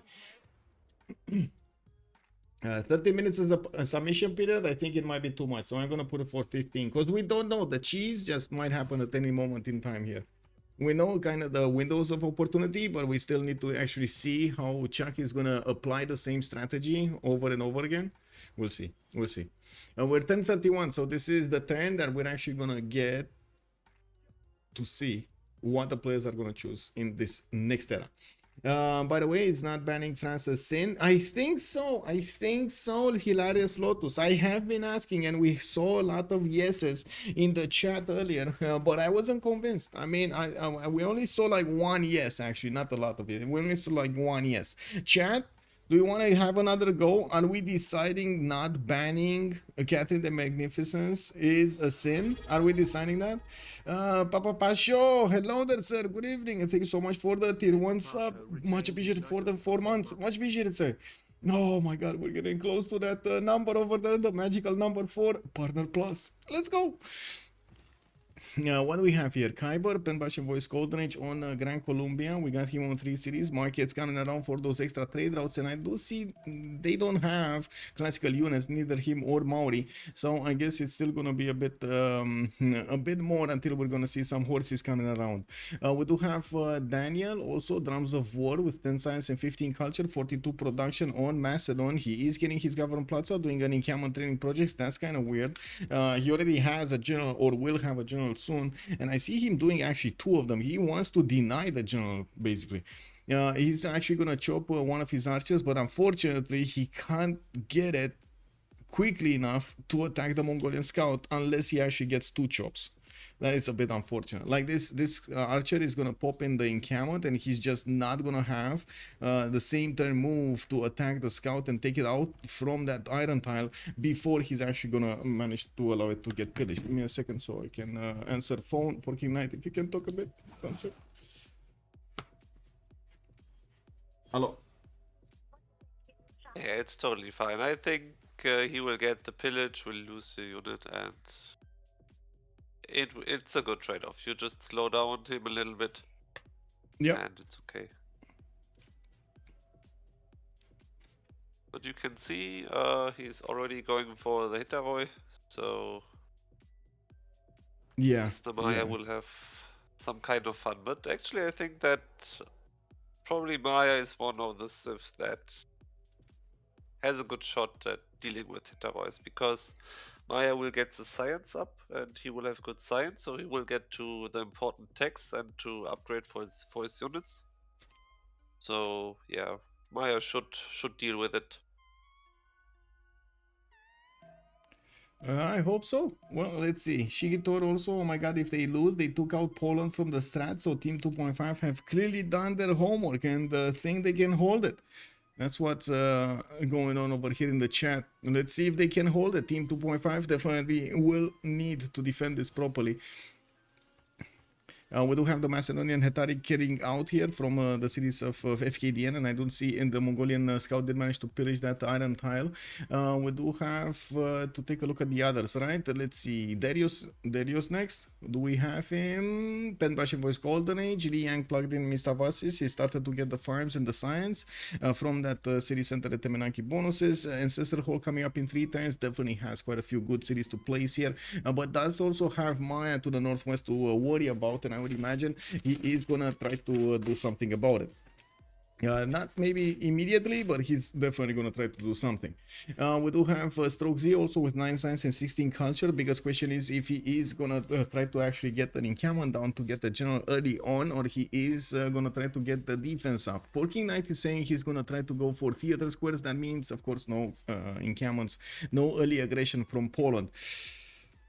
I think that's gonna be a mistake. I think that's a terrible mistake. I don't think you can afford to wait for late game, like mid game, basically.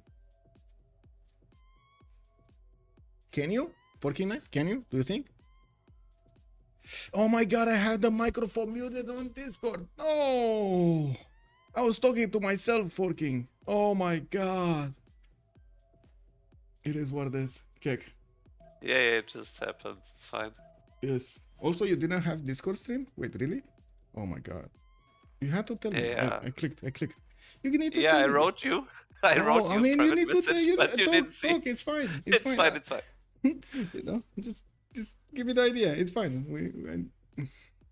I can't really watch everything. I wish I had like 10 eyes and like probably 30 fingers, but I don't, unfortunately. It is what it is.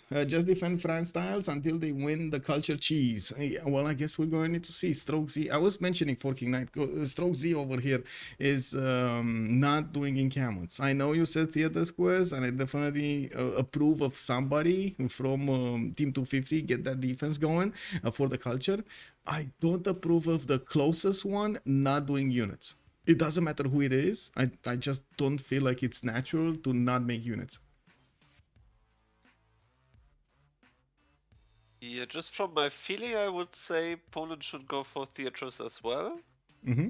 but I also have no experience in how to defend against Magnificence. I mean, I played against Civ6 Mhm. past, but not against this specific one. I Yeah. know it's pretty fast and can be pretty deadly, Mhm. but I mean the classic way of defending CV is just get up your culture, get all the boosts available, Mhm. and then get up your culture as well. Yeah, get some books because the books you get, the other one can't. So it's some kind of Denying. Yeah. Yeah. You're passive denying. defense if Yeah. Yeah. you want to put it like this. Oh, I Actually, it's see. kind Maya of interesting. did get a general. Maya Yeah, I actually think got a that's general. important. It's very important for Maya because otherwise he's probably getting steamrolled. Yeah.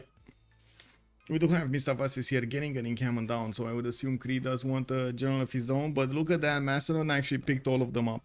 It was only Maya that Yeah. managed to get one, and that's it. Macedon just got all of them. Lol. Of course, Commandant General coming up on Gran Colombia. That's also going to be good. We got him going for Wallo's throne immediately, and I assume he's going to try to go to do something about the Maori here. It will be quite a dream if he actually goes east side. And there is also another problem. Mongolia to the north of Poland might put a bit too much pressure on Poland exactly when Poland would need to actually do the pressure against Catherine the Magnificence, and they're just going to equal out the presence, aren't they? I think Going so. to happen. I mean, if Mongolia is kind of running into Poland and then Poland can't defend CV, it might be the perfect scenario for Chuck. Yeah. Adam the Engineer, good evening, sir, and welcome. Cheating for 250, I see. And south of Greece, Tundra. Talking about the Ancestral Hall choice on Darius 227. Chat is saying that it is a mistake to go Ancestral Hall in this position because you just don't have enough cities to settle. I can't say I disagree. I'm thinking he wants to get the free builder, which is quite massive on Ancestral Hall, and of course more production towards the settlers, so you kind of shave off like 1-2 turns with that extra bonus. It does feel like that might be why he's doing it. I guess we'll see. Game he will probably decide early on. South of Fristanda, yes. Just defend France's forces. Yes, Michael. Yes. Okay. So what do we have next? SunBro. Strokezy is in the monumentality. I do want to mention that we didn't. 40 faith attend here on 4 cities, getting his commercials out. It's not theater squares. It's holy sites into commercials for Poland here. We got him on 45 faith attend, 60 production. That's pretty big from both sides. We do have also on the other side SunBro for City Strong, 12 science, 29 culture. Pembrush and Voice Golden Age gonna get his 5th and 6th city soon. We do have him getting a few horses out, and I'm pretty sure he's gonna want to fight Gran Colombia in the choke points and not let him loose around his territory here. Now we do have him also fending off or putting some units on the west side, because yes, you know, Macedon does have Hetaris coming out going towards La Venta, exactly what Forking Knight was mentioning. He does want to get the Macedonian extra bonus production from bullying city states upon city conquest. 20% production in all cities for 10 turns. So he just wants to keep on taking cities over here. The bonus works even if you raise the city, right? Yes. Yeah, you just need to keep cities. Yeah. So he can just kill all the 3 white CS. Yeah. And then, I mean, 20% is massive. It is. If you take his production now, 60, just get 50 extra production for nothing, for just doing anyway what he wanted to do in the first place, just killing cities. Usually you get some villages on top of it, some mines, and yeah, you just get so much production out of it. It's insane. Yep. Well, La Venta is probably going to be the first one taken out. Wallo's throne is also going to stabilize his economy. He's on -1 right now. He's not going to get to pay for his Hetaris anymore after Wallo's throne is going to finish. And yeah, let's see the numbers changing. Now, come on. Wow, that took a few seconds. -2. It didn't change anything. He got new Hetaris out and balanced it out. Kick W. Maybe you have to wait for a turn. Yeah, maybe I need to wait a little bit. Kick W. Anyway, it is what it is. Or maybe, wait a second. Does he not have the minus? So, yes, he does. Yes, he does. Okay, never mind. So, I guess it is what it is. Let me take a look here. Maybe I'm missing something from Alexander's unique unit, the Hetari. It's too cold a 10. So, it's -1 with the -1 from Pella. What WTF? I guess the building itself costs the Wallows Throne. Does it cost you gold? Yeah, it does. It's putting a -1 on your economy. Interesting. I guess it is what it is. He got some minus and then he got some plus. We do have Xpli on 27 science and 28 culture. We do have him here. Koketa gonna get a +3 campus. Actually, he got quite a few good campuses. Wallows Throne in Karakorum and setting up his Empire 4. You guessed it. Keshik Spam is gonna come out over here from Mongolia. He's actually gonna want to do the attack against Strokezy from towards the southwest. That's his opponent, and that's exactly the opponent that he will need to take out to not let him hit France next to him. We do have also... Yes, sorry. Do you know if Cooper has a general? Cooper does not have a general, no. Because that's also an issue, because he's playing against a guy who doesn't need a general, but yeah. Macedon is just killing the units of the city-states, and he gets science from it, but he also gets general points from it. Yeah. So he's just taking the next as well, and if Cooper doesn't get any general. Nobody did get the medieval units. Yeah, Macedon got all of them. Really hurt. Yeah, Macedon got all of them. Only not Catherine, Maya managed to get one, to project one. That's it. Yeah, that I know, but if he doesn't manage to get one of the 75 points generals, then he's in really big trouble. Yeah, I agree. And Mongolia over here does seem like he's getting his world strong, but he's not making the projects. He's actually not making the projects. How many of these do we have? 3 of them, I believe, right? 3 of the 75 point? I don't think there are 4. Chat? Come on, chat. 3, right? Lolo? Good evening. Yeah, there we go. 3. Keshik Spam, but no medieval general is gonna be hilarious. I mean, you gotta do what you gotta do, bro. You know, like, what is he gonna do otherwise? And we got some more settlers coming around here from France. As you can see, he's not chopping right now anything. And we do have him getting some more builders out. And, of course, settling the Cocoa Heaven. Oh my god, look at this Cocoa Heaven. 2, 4, 6 tiles over here for him to improve in just one single city. And he has a T-tile also into the northwest. Wow, 7 amenities just from one single city. Okay, well, we got the theater squares coming around here, and I do see Chuck is on 44 culture, 46 production, 27 faith a turn. We do have him also plug in Magnus in the city of Lyon. Paris did get the Moksha opener. Now we do have Chuck on Monumentality Golden Age, so he can definitely use his faith per turn to gather some more of these builders. With 3 extra cities out, he's actually going to be on 6. That's his last one. This should be his last settler in Lyon. That's the build, right? 7 cities. Yeah, probably you just settle everything where you have a lot of chops and then you start chopping. Yeah. But he has only 2 theaters right now and probably no books. Because he also has no amphitheaters. Oh, I see Kumasi does not want to be forgotten over here. And he's actually going to push Maori. We do have Gran Colombia trading to Kumasi and getting a few horses out in the meantime. He's actually going to get to the southeast of Wakarawarewa and might actually do quite a bit of damage against the Maori tiles or city centers. We do see him also deploying a few units to the south of Kapiti, so he takes away the attention of Maori from the east side.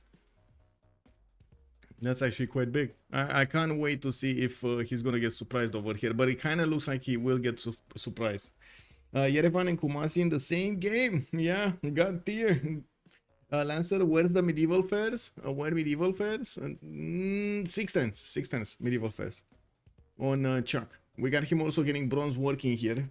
And let me actually follow up on the information that was given. So another general, Timur, has been recruited. There are only 2 generals remaining from the 75.1.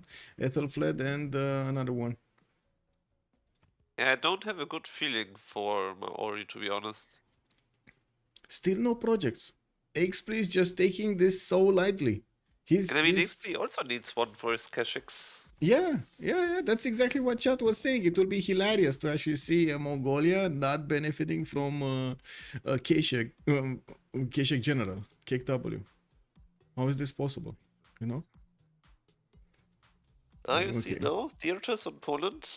Yeah, one. The guy knows what he has to do. Well, I do not believe you can defend with culture in this particular situation. He's gonna die to Kashaks, from Knights and Kashaks. While he needs to get his science up, otherwise he will get issues when Mongolia is printing. Wow, game just disappeared from the screen. Oh. Lol. Not even a fire access crash. Game just disappeared from the screen. Lol.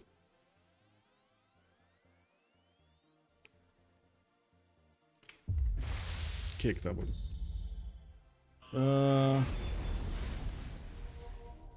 'Wait, I'm not gonna stream in 1440. I think that actually puts a bit too much pressure on these games. Let me actually put this. Yeah, that's totally fine.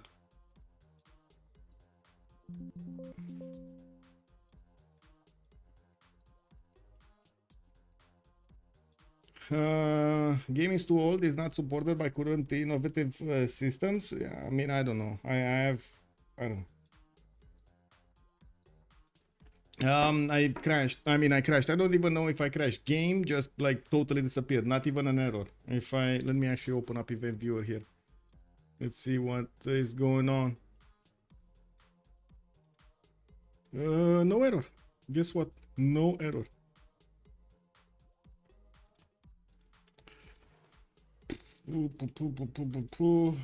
Joining back. IO202, hello there, sir, and welcome. Catherine is going culture victory. Maya and Coupe have to front like Giga. So my thoughts on this that I was trying to get going over there to explain. I do not believe there was a choice ever for Poland to sim in any kind of aspect in this particular situation, because you cannot do that with Catherine de Medici. You need to push as quickly as you can. Like. And unfortunately, I believe that this timing, like instead of Poland already having a few horses on France, is going to give France the opportunity to actually get his setup going. That's what you need to break. You need to break his ability to get his setup going, make it so late that those projects cannot be chopped anymore. And I don't think this is what's happening here. Poland is getting some horses out, but this is kind of late. Can you hear me, by the way? You're fine? Yeah, everything. Yeah, okay. Fine, everything is fine. We're back up. Okay. Genghis won campus in Camon bottom 3 warrior mode. Yeah, exactly. I'm pretty sure we're gonna see Xpli over here getting his armies out towards the southwest with his warlord's throne. We do have him getting orders here from Urumqi and sending another settler towards the east side. Theater squares in Bordeaux. Lyon over here with settler. Builders in Nantes. More builders. France is getting ready. This is 1041, guys. 1041, and France is getting ready. Yeah, I think he needs medieval fairs or something like this, and then he can start with the projects. 4 turns. He has that time. He's using that time to get builders out. He's really going for it. Yeah. That's why I'm saying. You see, there's no time. There's no time for Poland. These horses are going to be way too late to get there. He needed to sit on 3 cities in Camon opener, 3 in Camon opener, and get the stables going or the barracks, whichever you want.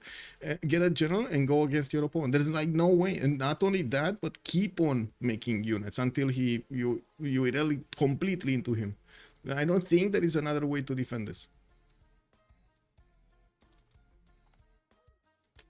Anyway, coming back to this, we do have on the west side Gran Colombia actually pushing Maori, but he got caught. And I do see that Kiber is gonna make Maori over here make a defense. I guess that's good. We do have some Macedonian units that are not gonna choose to go towards the west side, towards Maya, where there were quite a few easy cities to take out. Looks like he's actually gonna push towards the east side, and we do have Fkdn trying to go through the one-tile chokes through the Maori territory. Ashme, good evening, sir, and welcome. Chopped as in having workers cut trees down for production. Yes, exactly. Holy crap, somebody picked up my Auntie Beasley. Good evening, sir. Yes, indeed, they did. Catherine is going culture victory. Could have a fraud like Giga aggressive Civ like Macedonian. Did France get tithe? They have no gold otherwise. France did not get tithe. I believe tithe was picked up by Strokezy. He does have 72 gold per turn. That's actually quite big on him. We do have Darius on 34, and you do see that Chuck is only on 19, but I do see Maya's making some gold. I mean, overall, they're not making a lot of gold. Let's not kid ourselves here. 17, 10, 32, and 19 is just not a lot of gold. It's kind of okayish gold for this point in the game, but it's definitely not enough gold for upgrading units and stuff. Valletta looks like he's taking the Mongolian army for a ride here. We do have some Vallettan spearmen and archers taking out these units of Mongolia or dying to them. It looks like Warlord Throne is going to finish next turn. And again, there's no general here. No general project coming out from Mongolia. He's just not going to have a general. Oh my god. Macedon will just deny all generals. It's insane what he's doing. Yeah. He keeps on getting these hectares, one-turning them. Look how many hectares he's getting. Yeah, he's just this is getting scary in his main cities, and he is doing it correctly, I think, because Maga showed respect. He made an encampment, he chopped general, he's ready to fight, and then he just says, okay, I got your point, you're up to the task, I now just go to the guy who has no general, have fun. Yeah, but the problem, the guy who has no general is gonna have to benefit from one-tile chokes. And getting to him, it's a bit too late. Like, every time counts now. There's no, like we were pointing out at the beginning, allowing Catherine the Magnificence in the game puts timers on every little move that you do. There's no more question mark of what you should do, or there should be no question mark of what you do. You see target, you kill target. Has he any kind of tourism? Has he books or something? Let's see. No. What is Chuck? Chuck is on 8 tourism a turn. That's it. 8 tourism. What is it? Is it 2 books? Probably I guess it is 2 books. Not even 2 books. I don't think he has 4 books. He doesn't have a single book. He doesn't have a single amphitheater. It's his religion that's giving him the points. What is it? Well, here is just religion 10, but I'm pretty sure it's the religious bonuses that are giving him the tourism. Does it say anywhere how much tourism you get from a religion? It should be 8 from a religion, but anyway.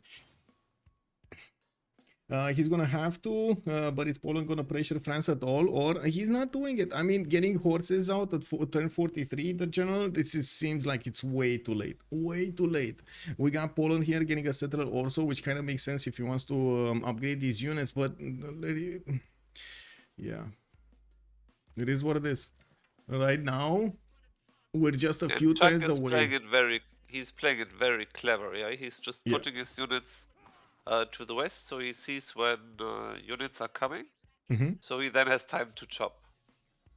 And he has the builders out anyway, so that's kind of good. Yeah, we're gonna see those projects being chopped over here next turn. He's getting medieval fairs. Yeah, I mean, he is ready with the builders, but I would anyway think that he should at least go for 1 theater project and get 2 books, but I guess he knows what he's doing, so we will just see how the magic is coming now. Yep. Now we do have Poland over here trying to defend this with just sheer culture. It's just for 34 culture. Just for 34 culture. Strokezy is on 26 science a turn, and I do see him also on 20 tourism a turn. Again, that religion plus the relic, 20 tourism a turn. We do have him getting traders out from Rocklaw, getting new amphitheaters in the north. He's starting to get these projects to allow him to recruit the writers. This is giving him a good influx of culture, but unfortunately, as we've pointed out, it's way too much tourism coming out from each project that's going to be made over here from Chuck. And when you start adding them up and chopping them extremely quickly at this moment in the game, when the defense hasn't been matured enough, the culture requirement hasn't matured enough, It's what is giving France over here the edge. And we're going to need to see if these 16 defenders are going to be enough. I don't think it's going to be enough. They should have been on like maybe 30 defense, 30 defenders at 1050. Oh my, we're seeing this in slow motion. It is what it is. Darius 100 production. I do see Strokezy also on 108 production. We're not even coming close to the second era. While we do have a lot more theater squares coming around here. Looks like the armies of Gran Colombia are actually taking a beating from Maori. Maori getting his toes out. I do notice Macedon is getting through. Oh my god. The mortal choke is broken. Yeah, he's getting through over here. Fkdn 2, 4, 6, 8, 10, 11 hectares on the east side. That's a disaster. That will at least cost the northern city. Yeah. Well, I guess we're going to need to see the Maori units. I guess he's fine if he puts the Toas in front of Tehokianga, but I don't think the northern city can be defended. Oh my god. The Toas are actually breakable. They're same strength as the Hetaris when the Hetaris have the bonuses. Oh yeah, no. But they can also make their unique improvements. Yeah. What are they called? Pas? Yeah, it's Pa. Okay. Papa. And that's actually really strong. It's similar to Roman fort. Yeah, it is. Also, Buddy Back Ben was mentioning out Valletta also got tier city state there is. Also Minerva and the money. Let's go. The amount of builders, yes, please. There is Catherine de Medici is getting everything and he's starting to get the projects. There we go. The first project is getting chopped here in Lyon. Did he get? I don't think he got one finished. That's the first project. Wait, did he get too much culture and everything? Does he have enough chops? I have so many questions. I have so many questions right now in my mind. I mean, they're already really expensive, but we will see. Yeah. And again, look, Poland, 3 horses. If only he would have had, again, 7 horses with a general. That's all he needed to do. 7 horses with a general. France would have been outmatched. Anyway, I guess we'll see. I'm getting overexcited here with a lot of coffee in my system and seeing this happening a second time in 2 weeks. Wow. I can only imagine what we're gonna have after this. So many talks about this. Okay, I want to ask everybody on chat over here, because the players definitely didn't actually get together and say, yeah, this needs to be banned. Let's see if chat can spam on Twitch and YouTube if Catherine the Magnificence needs to be banned or not. Let's see if you guys can spam. I'm pretty sure if there's enough feeling in each of you to have it banned, I'm pretty sure you're gonna spam yeses. If there's not enough feeling, you are not convinced about Catherine de Medici, you're just gonna spam no. Okay, no. Oh my god, look at the spam. Look at the spam over here. Yeah, it's no. Ajme, Minus, do you mind explaining what exactly is happening? Yes, sir, I can explain. So we do have Catherine de Medici over here, which from the get-go, from its implementation in the game, it does benefit from the Court Festival project or the Court of Love or something festival project. This gives you a significant boost in your amount of tourism that you get to acquire at this moment in time. It gives you tourism equal to how many amenities you have times the, or I should say, times 20. Or 25. I think it's 25 actually. It's 50 times. It's 25 times 25.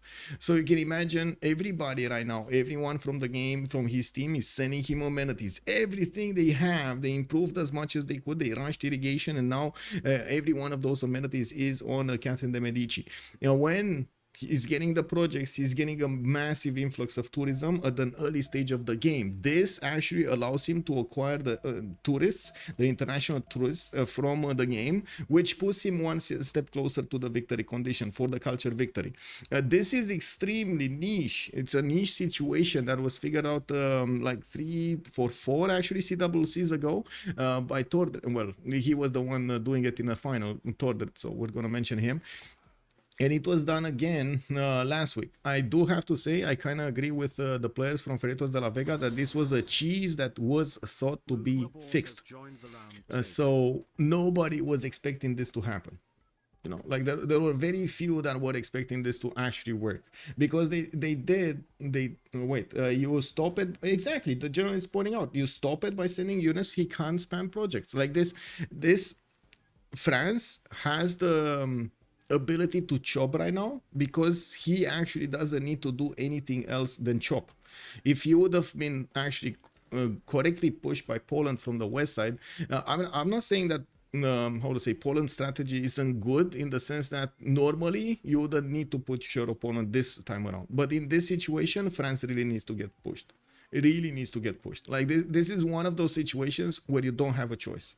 And it's yes, I know, most of the time in Civilization, and this is exactly what we love about the game, we have choices to make. We can go our different pathways. If you like simming, if you like wording, if you like culturing, if you like religious victory, anything is possible. But there are a lot of situations in 4v4s in which you have no choice. You need to go naval or you lose. You need to control the seas or you lose. You need to go nukes or you lose. You need to get to GDS before your opponent, you lose, and so on and so forth. So exactly like in chess, you do have certain strategies forcing you, basically you're getting forced by your opponent to react to them in a certain specific order to actually manage to counter it. Tourist, please, let's see.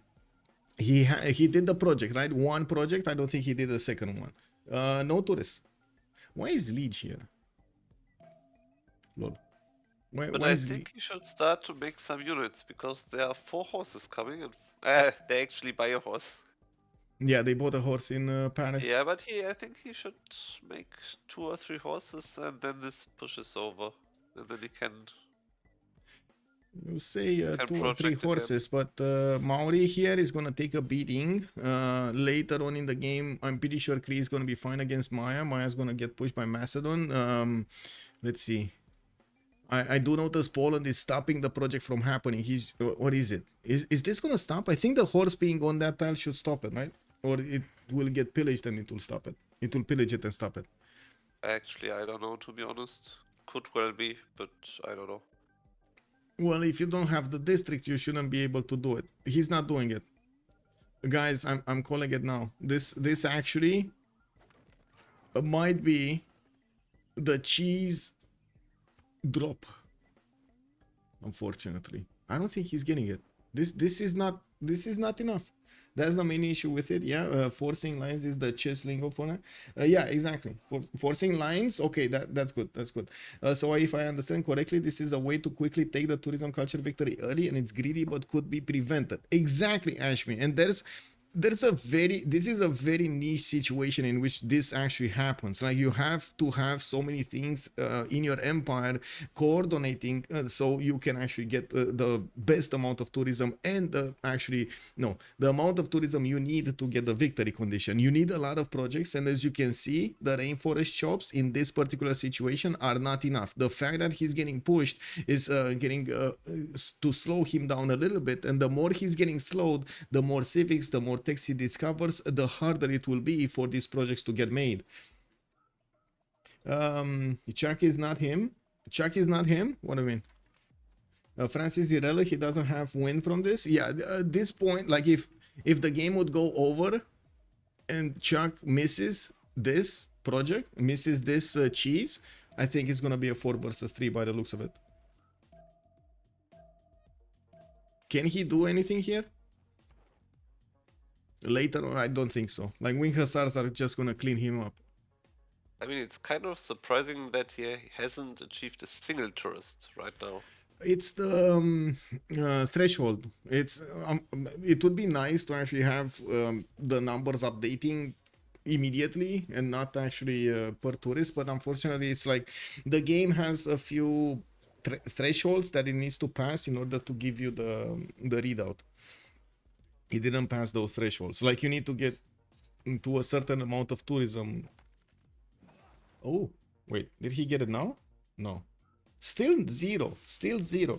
Last time we saw it, he was like on 7 or 8 immediately. Like, when he chopped the first 3 projects, he was 7-8.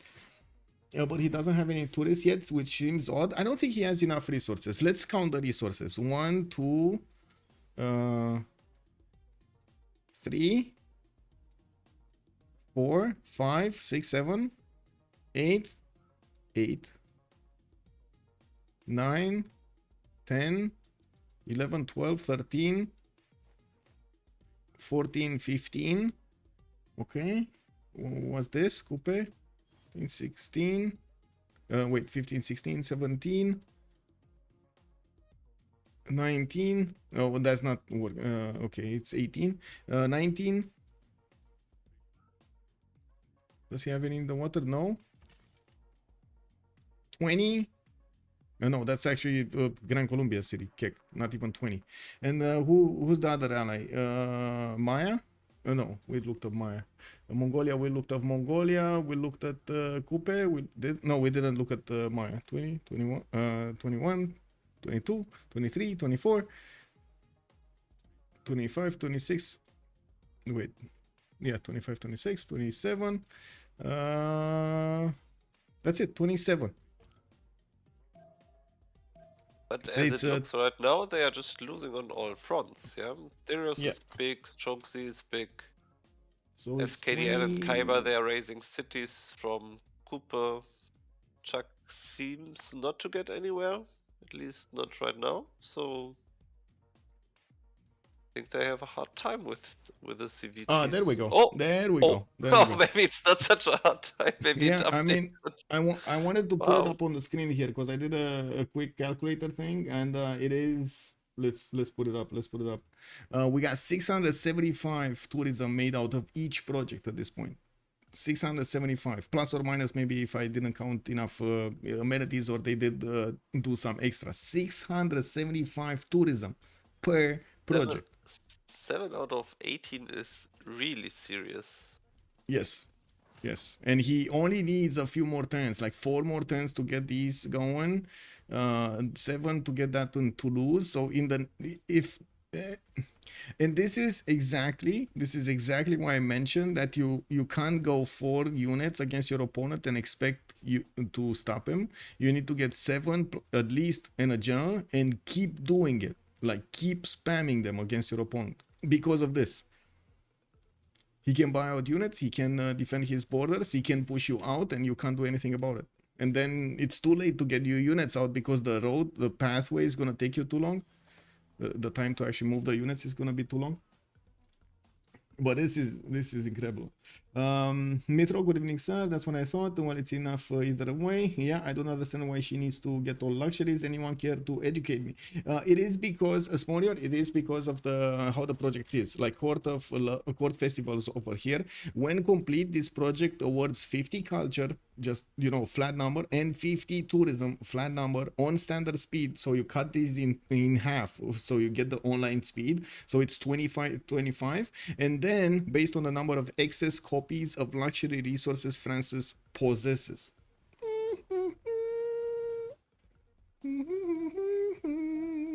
It doesn't, I gotta say, it doesn't really state it.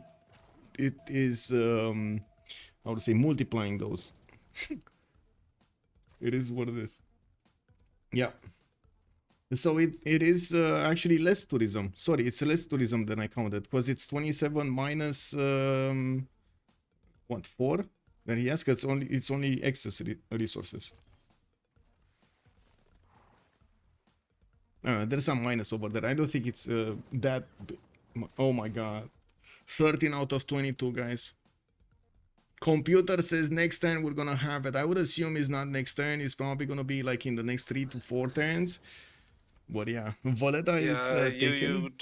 You don't trust this evaluation because it usually says last turn you got so many tourists, so you will probably get it next turn as well, and that's of course just wrong.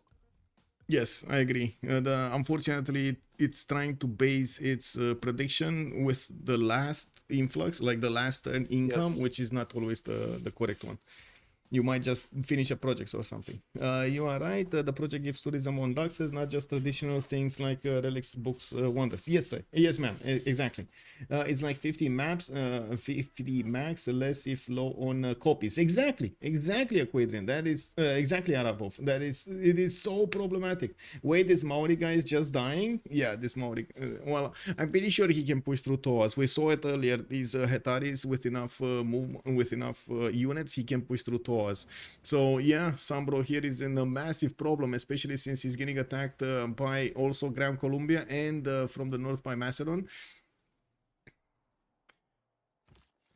We do have Macedon also starting to expand towards the west side, getting closer to Maya. But again, this relies on the reality of Poland stopping France. He got Strokezy. How did he convince the horses to get here? Wow, I love this. He actually has three horses. That should never have happened. That should never have happened, and I don't think that was necessary. Yeah, I mean, you know, he's gonna he needs to pillage that. I think he can stop the project like by pillaging the theater square. That's the request here. That would be his. I mean, you shouldn't forget that everyone is giving the Luxus and the gold to Chuck, so they have issues with their production, with their keys. They can't upgrade, they can't buy tiles to chop, whatever. Yeah. So that's also why Maori is stumbling and Xpli is not really helping. So it's kind of difficult if they all in, because 3 guys are struggling while the 4th guy has to deliver and get the CV. Okay, we got 3 more projects finishing: Toulouse, Nantes, and Lyon in the next 3 turns. Yes, they did stop Paris, Theater Square, and I do see he's pillaging everything else over there in the city of Paris. Imagine if he would have had a few more units. Anyway, I do see Stonehenge getting in Krakow. We do have 5 turns for the Golden Age to start. Mongolia did take over Valletta on the west side. Still didn't pressure his opponent to the south. And yes, he did not get a general. Yes, you see it here. First, guys, we got Mongolia without a general. Is this a sin? Is this, guys, is this a sin? Mongolia not getting a general for his units, for his unique units. Culture victory is not gonna pass. J2 is calling it. It is. Oh my god, we got quite a few contradictory statements over here in chat for King Knight. What are we gonna do? We don't know yet. We don't know. I mean, some people are calling that France is gonna get that tourism victory. Some people are saying it's too late now. Is it though? Is it? Actually, I'm not sure. I mean, just check what is happening on Poland. Genghis is now spamming units on Poland, so Poland can't pressure France. And as long as the others are at least surviving, I think France has a good shot to just win this. Oh, he chopped another project in Toulouse, and he's gonna chop another one. So wait, we would need to see this rolling over. I'm pretty sure we don't see this. We're at 20. Poland has to do the culture defense, but if Poland has to defend Genghis now and has to make units, he can't chop theater projects, he doesn't get more books, he doesn't get more culture, and then he can't defend at a certain point anymore. So I think right now France is in the driver's seat. I do want to point out over here, the defense is going higher. 14 out of 29 for Chuck to get this. He's dealing with the horses in his capital, but he does have quite a few more projects coming in, getting chopped over here as quickly as he can get them going. But you can see how impactful a single civic or technology is. The Court Festival project, 11 turns to build. Also, I do want to mention what the general said over here about Poland. He was expecting Mongolia to push him, so he wanted to get a defense up against Mongolia, and Mongolia just went freeze him. He never actually showed up on Poland. So Poland was getting ready for a defense while he had a few units in there. He noticed that, hey, this guy is not going to push me. So he decided to do the next best thing and of course send those units to his opponent here. France went from 7 to 18 tourists to 14 to 29. Yeah, the culture victory might not be possible. Show Maya names. Okay. Daniel's fanboy. Oh, wow. I think Fkdn is gonna have some fun with that city. Good strat in the pocket. Yeah. Make Civ great again. Yeah. I love it. I love it, Ferno. Where is Colombia? Colombia is over here. Wow, getting a boat out. I guess that's for his era score. We do have them very close to the edge right here. 4 turns until the era's gonna switch. Maya great science, but 0 money to upgrade units. Yeah, I mean, they need to put everything over there on check, getting the victory, and this is where it's starting to go sour. Let's actually see. 21 out of 28. 21 out of 28. He's getting another project next turn. He's trying to build another one in Bordeaux. No more chops in that city center.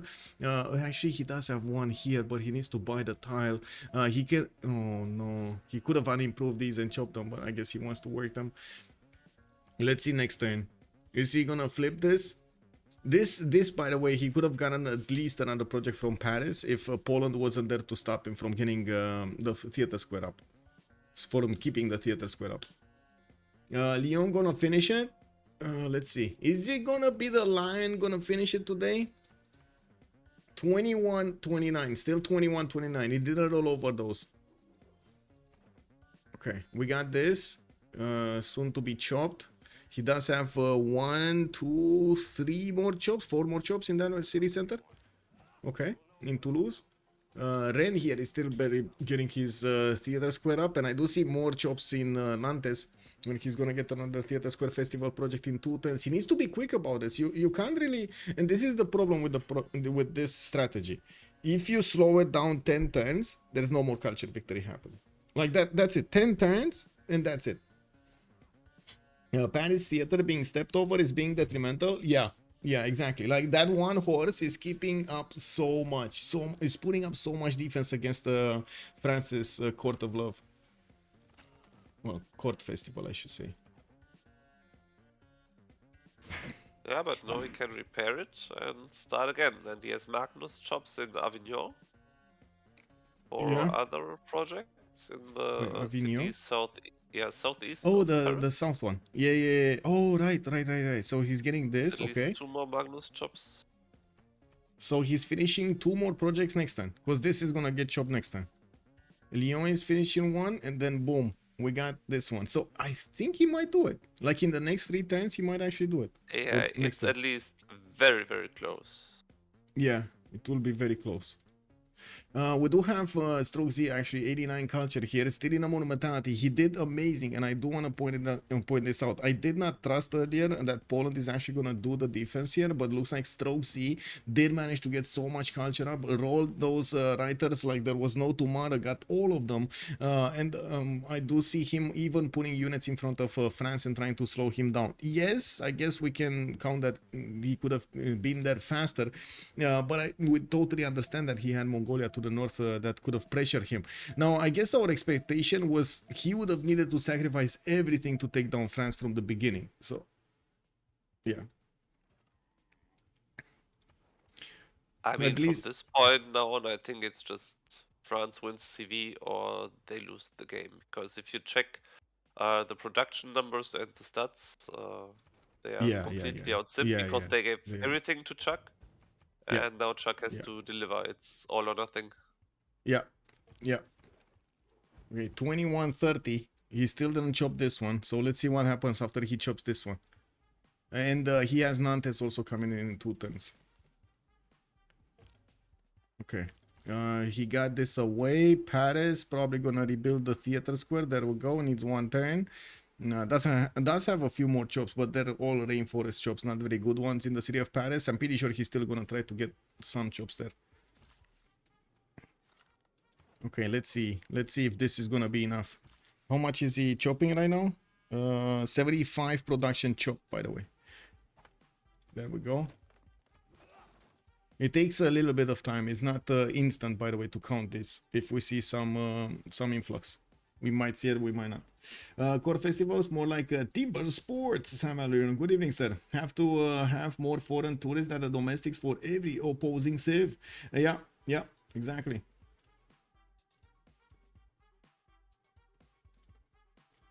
in the northern city. He was building a university while Hitteroi were coming. Yeah, there we go. So he might 20 have an issue, but I think he might have the issue. But it's not affecting the game if it's 28 out of 29. Yeah. There's next project is gonna push him. Well, actually, next 2 projects ideally, as the thresholds look like. It kind of looks like they're coming up in segments of 7. Yeah, you're right. Yeah, 10 turns ago I wasn't believing this would work again. Yeah. But I mean, maybe Chuck was right all along. what was Chuck saying? Yeah, maybe he was right with going for the strategy. Oh, going for the strategy. I mean, again, I think the execution of the defense could have been way different. But I do have to mention this. I totally agree that we like Civ for a few things, and we severely dislike being forced into one single counter strategy. Like most of the players will severely dislike doing like one thing to stop something, another thing. But I guess it is what it is. We're going to see.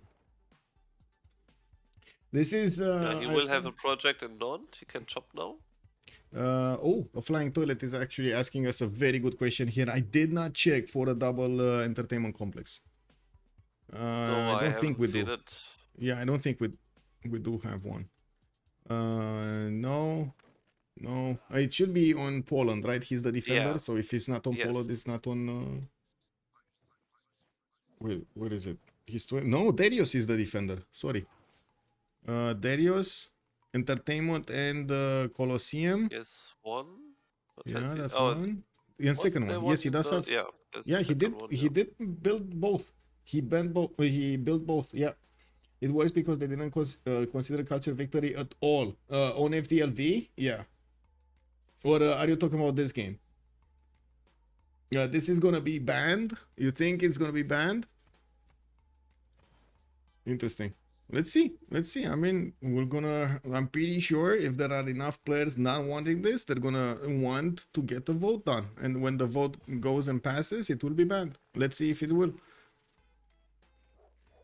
Was forest balancing turned on for this game? Hilaris Lotus, that's a good question. I don't think forest balancing as it was implemented in BBS was actually implemented in this BBM mode. We're using better balance maps. Yeah, there is no forest balancing, if I remember correctly. It's extremely hard to counter something like this without hard pushing to counter it. Exactly, Bodyback. Exactly. You need to push early. If you don't push early, that's yeah. You're not gonna get to stop. If I remember correctly, the forest balancing is part of the new BBM. Is it? Okay. I think so. I'm not 100% sure, but I once spoke to, I think it was Panipus. Because right now if you play, let's say, FFA, and you vote on the map settings, you can decide, do you want forest balancing on or off? Yes, but that doesn't do anything. It's not possible it's possible to turn it on or off because the mask is not working. The preset has no forest balancing because it's just enabled every time. Aquadrian calling out sin for Poland to not build those 7 to 10 horses and for Mongolia to not push Poland to defend France. Is this what Stream Chat is coming to?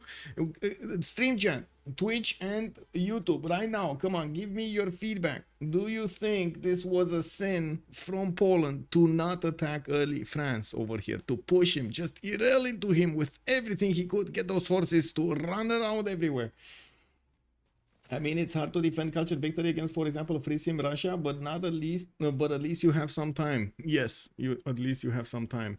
We got 28 out of 32, and it does seem like it's going to take him quite a bit of time to get the next Core Festival projects. Or maybe I'm wrong. We got a builder here that's going to chop the next one next time, and that should be enough. That should be enough. We got into the next era, and I do see Chuck is in a golden age. We got 2 normal agers, Xpli and LDK from one side, full golden age on the other side. But this is about to be, crossing that threshold that the projects might be a bit too expensive, and he has no more chops. If these projects don't actually do the trick and Cree magics to defend this, they could just CC right there. Yeah, Darius Oh. just has to focus on boost. He has to get every boost that is possible. Yeah. Crowbar here is asking us a good question. Why is double entertainment complex important? Because the culture victory is defended by the culture, the total culture amount of the defender. If you do manage to get the boost from the Civ victory, any boost from the Civ victory, it will add to your total culture requirement the extra culture that you got for the boost. So as you can see, 30% of drama and poetry, bam, you get like what, 12 points or something like that. You get on entertainment complex, and this is the important part, on the entertainment complex, which is kind of far away, professional sports here, this is a 1311 points of culture civic. It gives you 30% from this directly in your total requirement. So yeah, that's big. That is a lot of defense just from one single civic. You can do quite a few of others over here, but that is one of the biggest ones that you're gonna get. Okay, we got to connect over here with Leech.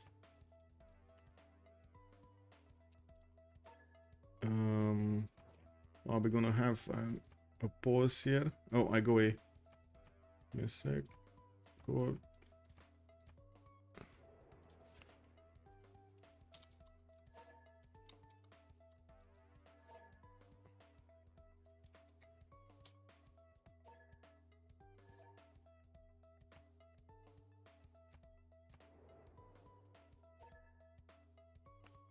Imbarus, I mean, this cheese doesn't make sense lore-wise. Like, what happened? French-made theaters plays so cool with other countries' luxuries that everybody went to them. And what exactly? They mixed so much. They mixed so much their gene pool that there was no other gene pool than the French gene pool. They took over the world, Imbarus, taught everybody to behave in one single line of behavior. That's it. You know, one line. It is what it is. They had so much fun. You know, everybody's speaking the same language. Hilarious Lotus, also people calling everything but science victory cheese nowadays. It's kind of cringe. Yeah. Why is it? Wait, wow. Cheese the culture victory, bro.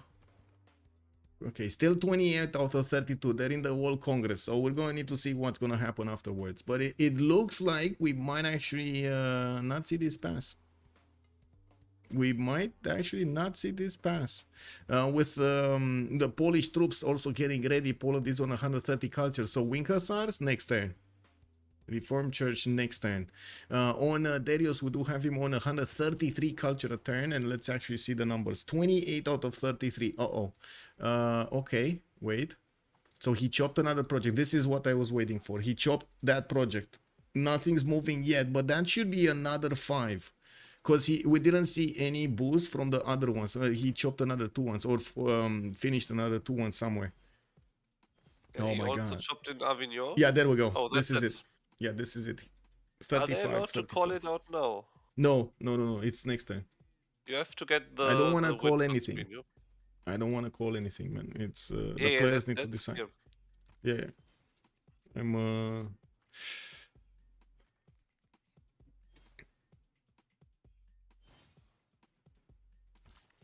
yeah.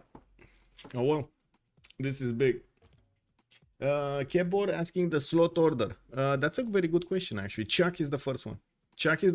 He's gonna roll in the points after he's gonna be Strokezy. Wow, that's a high ping right there. 760. But imagine these horses from Mongolia being there 10 turns earlier, so France is not getting the treatment from Poland. Yeah. Maybe it would have been over all along. Yeah, a lot faster. I do have to mention Mongolia has kind of a weird placement over here to get those units to France. But yeah, I agree. Defending France over here would have definitely needed to happen. They did get the gold and invested into him. Yes, but sometimes it's just enough to make 5 horses, send it to Poland, so he has to make units and has to deal with it, so he can't go to the east. It's not about killing cities, or maybe it's about pillaging some tiles, but it's mostly about keeping him busy. Kraso, good evening, sir, and welcome. I do want to echo what Linda has said. Chuck did not invent this strategy. This strategy was first done 2 years and more ago when Chuck wasn't, I don't think he wasn't even involved with BBG, if I remember correctly. Yeah. We just evolved after that. We thought it's taken care of because they put quite a bit of nerfs on France, but it looks like the strategy is still alive and kicking. Are we gonna see the? Yeah, there we go. Ending screen. It is what it is. Nate, good evening, sir, and welcome. GG, I gotta say, massive play over here from Chuck. Did manage to get this victory with Catherine de Medici. It was allowed in the game, which was quite unexpected. That's exactly what was the discussion about last week. To pre-game ban it. How did they allow it in? I think they took a chance, and it looks like yeah, they couldn't handle the defense there. Unfortunately, it is what it is. Last Day Company is going to get another point in on the board, and we're going to need to see if they do manage to get into the playoff phase. We do have them. Give me a second here. Getting into the same channel. So Last Day Company is going to be 5 games with 255 games. They're going to be 3-2, 3-2. They're going to be tied. Actually, Last Day Company will get tied right now with Team 250 on first and second slot of the Group C. That's big. That's big. Okay, for King Knight, do you have access to the CWC channels, or do you want to join us there? Or? Yeah, I can join you. Okay. Second.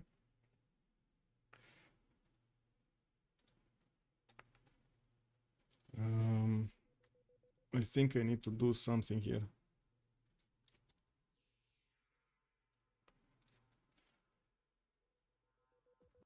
There we go.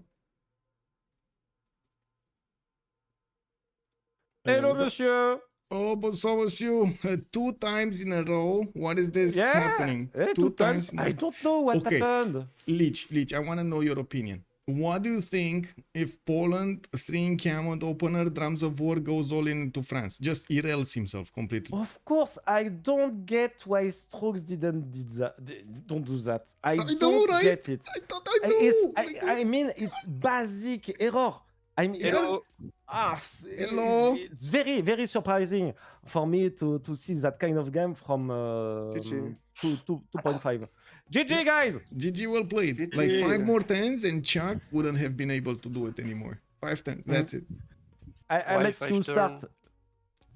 I have 3 more projects in 5 turn. Yeah. But then the next ones, are you gonna finish any of the next ones? Yeah. No. Yeah.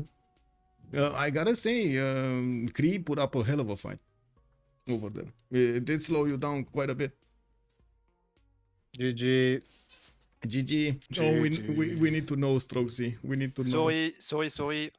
Yeah, we have a lot of questions. Hello, GG. Yeah, why you don't push, man? Why you don't push, Strokezy? Why you don't push, Strokes? Good question. Thank you.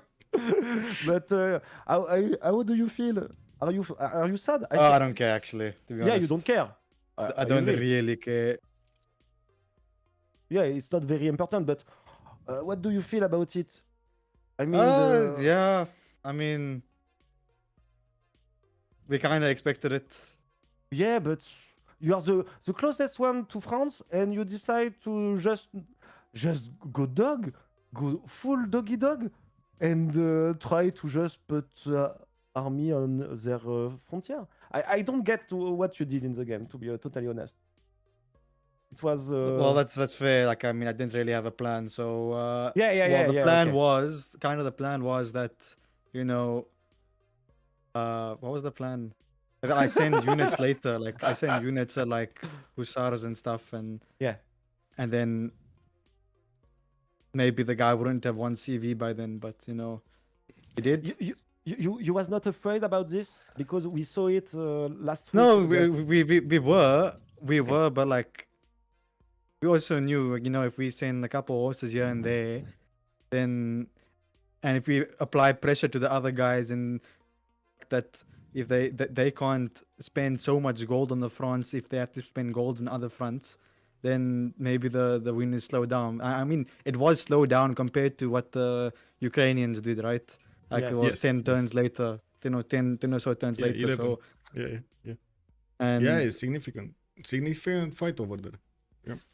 I mean it is slower, but whatever. we were kind of surprised it was so slow compared to the Ukrainian game, because we had like 30 resources in duplicate, so it was the same amounts approximately.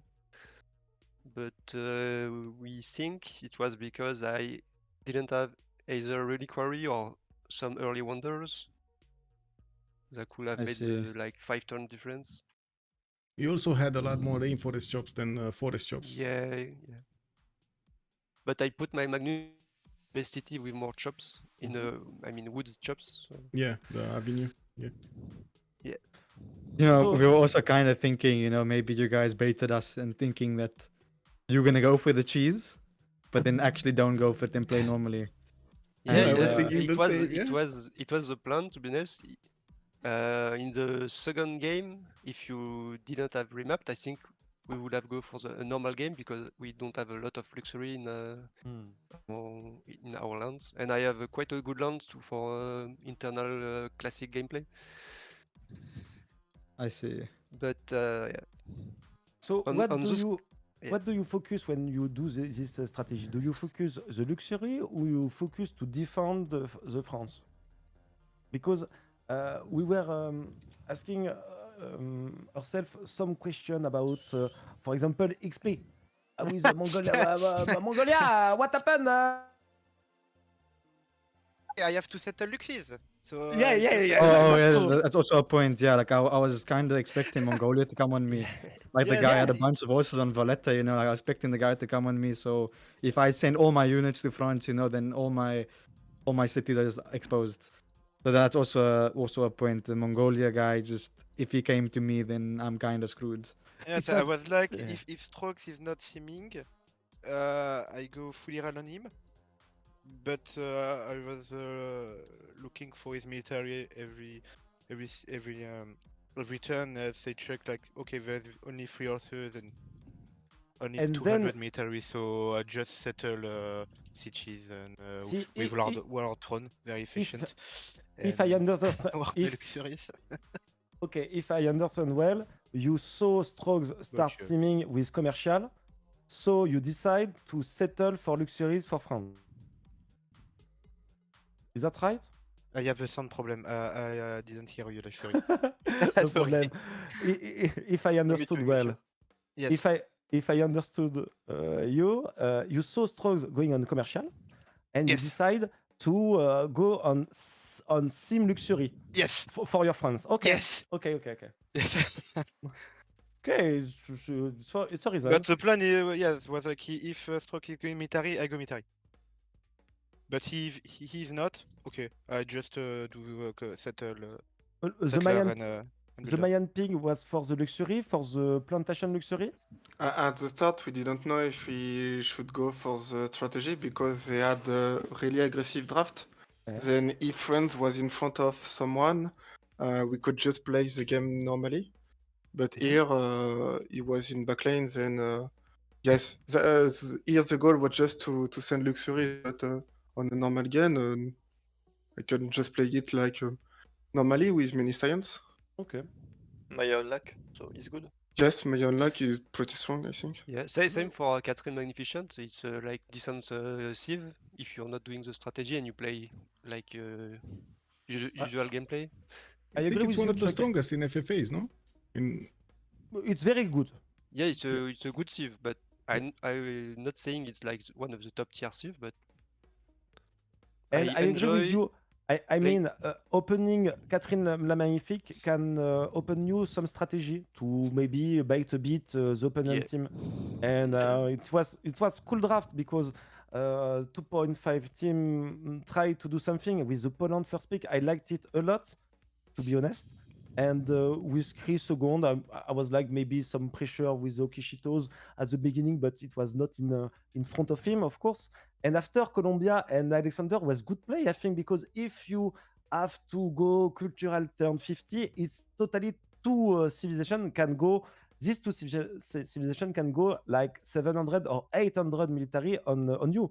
So it was, I think, good draft for denying Catherine, but I was not expecting no one on you, Chuck. I was expecting Daniel going on you, to be honest, and not Daniel, on the what he was playing? Macedon. And Yeah. Going yeah, on and he did go on coup, and Oh yeah. I was quite surprised. Same for Strokes, but I had some explanation, to be honest. So it was a strange game, to be honest, and it was my first game with Catherine la Magnifique, except the final we lost with UDC, but it's another one. It was long time. Yeah, I think when you play against Catherine, it's either you spam horses in her face, and because you cannot defend by culture. You can But slow down by culture, but not if Catherine is like very free sim. Anyway, nobody did that. Yeah, Still, cool. yeah. So 2-0 for But Catherine. For example, if Poland go one city on my face like with like 10 chops, put Magnus inside, chop 10 horses, I'm screwed. I think. Yeah, but the thing is, like, I just died to Mongol, and like, Yeah, I so think it's too, kind of like double-edged sword.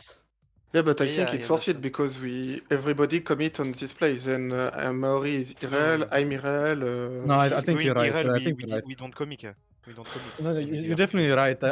I probably should have just settled in there and went, but I wasn't sure what the Mongolia guy was doing. Like, he could have sent one more settler in front of me and then killed me, you know? Yeah, but it's like you choose your poison.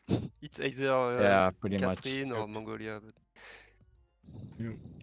Understand. Chuck, can you talk us a little bit more through your draft? Because I think Maya was kind of logical with the plantation bias, and I think you took Cooper for the harbor opening and the gold to get the gold to buy tiles for Magnificence. We didn't all in our composition on the strategy. We know SunBro is going to play a naval Civ, most likely. And Coupe is like very good high tempo. He can have like very good eye rolls. And after we want Sim Civ with with LDK with science most likely. And for the last pick, Mongolia was like to answer the Macedon and Colombia pick. So it was like balance. It's what left overall and not all in on the strategy. Yeah.